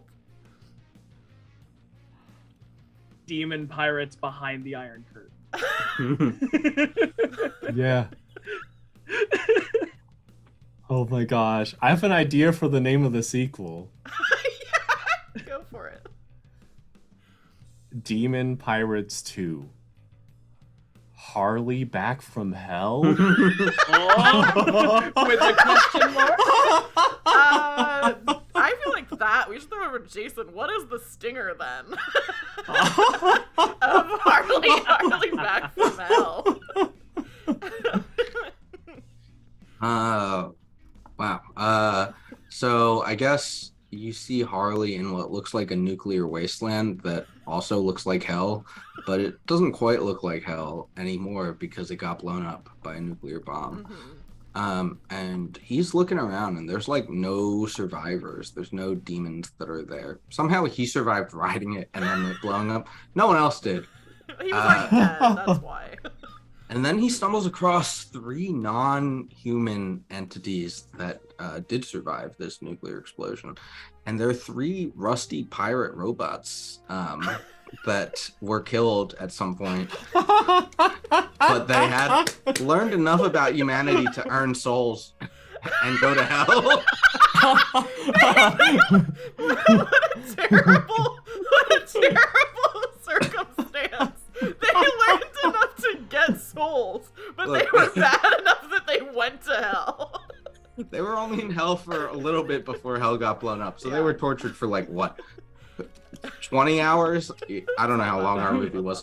But so he looks at them and he's like, what do you say, robot buddies? You want to go back to Earth and blow up more bad people? Yo ho ho and a bottle of kicking ass. Robot puts on shades. And that's Oh, it. That's the And story. I like to imagine that maybe AC/DC records a different version where it's I'm on a highway from hell. Away from hell. Oh my god. They get in a car and they're driving out. Yeah. All the budget was just for music for this movie. So that's our movie. That's our good, bad action Yes. movie. I'm gonna throw it to the guests here to reintroduce themselves for anyone who's coming in at the end, and also let you all know any other projects they have going on, where you can find them, etc., etc. And this time we'll start with Matt. Yeah, my name is Matt. You can find me everywhere as Improv and RPG. I do a lot of gaming on Twitch, but for news, whenever I'm streaming or anything like that, just follow my Twitter, Improv and RPG. But this has been such a blast. Thank you so much, Taylor. Thank you, Jason. Thank you, Ethan. Y'all have been so wonderful. Oh my gosh. So much fun. So much fun. Yeah, this was definitely a blast. Jason, that goes over to you. Yeah, I'm Jason. This was so much fun. You can find me at Warlock Trash on Twitter. I'm going to plug a short film that I worked on a while ago that just had its live premiere yesterday. It's called We Must Kill Santa Claus. It's about two guys who misunderstand the film The Santa Claus. Well, they understand it, but they misunderstand what fiction is. So they decide they need to kill Santa Claus so that they can steal his jacket and then get the powers of Santa Claus. I'm going to go ahead and post that here in chat, and then I'll also post it on my... You might, I think, Jason, I have links turned off in chat because of like spam and stuff, but if you put it in the Zoom chat, I can put it in the Twitch chat because I'm an admin, so I can do that. So I'll put that in the Zoom chat for Taylor to add to the Twitch chat. I'll also probably just put it on my Twitter. Yes, you should. But yeah, this was super fun. Matt and Ethan and Taylor, you guys are like legitimately some of the best role players I have played with. Like, and I already knew that for two of you, but Matt, amazing. You crushed it. Thank you. Yeah, you guys are so good at this type of thing. So thank you for letting me play with you. I'm not one to brag on myself too much, although I did call myself a genius earlier in the stream, but Yes. I do know how to put a table together. Hell yeah. This was a Great good mix. chemistry, great group. Ethan, do you want to let people know what else you have going on? Not too much online. I'm at Ethan J. Michael on Twitter, and if you want me to do art, just shoot me a DM and we'll talk. But as far as this game, damn it, this was really, really fun. And when my jaw hurts at the end of a game from smiling so much, that's how I know it was really good. Yeah. You're all amazing, and this is so much fun collaborating with y'all. Yeah, this was really great. Speaking of what a good game this is, like I said, I think I said at the top of the stream, I don't know if this is in like a pre-release from like people who didn't back the Kickstarter to get copies of it, but if you head over to the RPGacademy.com, or you can follow at the RPG Academy on Twitter, both of those links are in chat right now. I'm sure you'll see updates about when you can get this game if you happened to have missed out on the Kickstarter, because this is a really fun game. We are playing like a kind of pre-release version, so like the final version there could be, you know, a few tweaks if you're watching this, you know, next year or something and being like, how do I play this game? It might be a little different, but it'll probably be the same broad strokes. And I guess I'll really quickly just say, my name's Taylor. I use she, her pronouns, and I was playing Roberta Reed, who I was maybe going to have a reveal that her like great-great-grandmother was like Mary Reed, the pirate, but then like I don't think I used my history skill at all. I just did not really play this game right. But if you want to check out other stuff that I'm doing, you can follow me on Twitter which is at Roll for Felicity. Let me put those in chat. Also, if you want to see previous streams that I've done, you can check out my YouTube, where I have I think 30 something different systems that I've played on stream and one shots. So there's a lot of stuff there. Not all of them are up on YouTube yet. I'm a little bit behind, to be honest. But also, I'm on Tumblr, and I've been doing longer form posts about RPGs and stuff like that, as well as just Tumblr stuff. And you can also join the Discord right now off stream. I've been running or facilitating games of Yazeba's Bed and Breakfast. So if that's something you'd be interested in, you can hop in the Discord, or just, hop in there and hang out. That link is in the chat. I am going to, in one moment, I'm going to leave the Zoom call and wrap up a few other things with chat. If you all wouldn't mind staying on the Zoom call so I can say a proper goodbye, that would be great. If you have to go, I totally understand. But either way, do you all want to say goodbye to the chat and goodbye to the YouTube VOD? Bye, chat. Goodbye, chat. Goodbye. Bye. Bye. Bye-bye.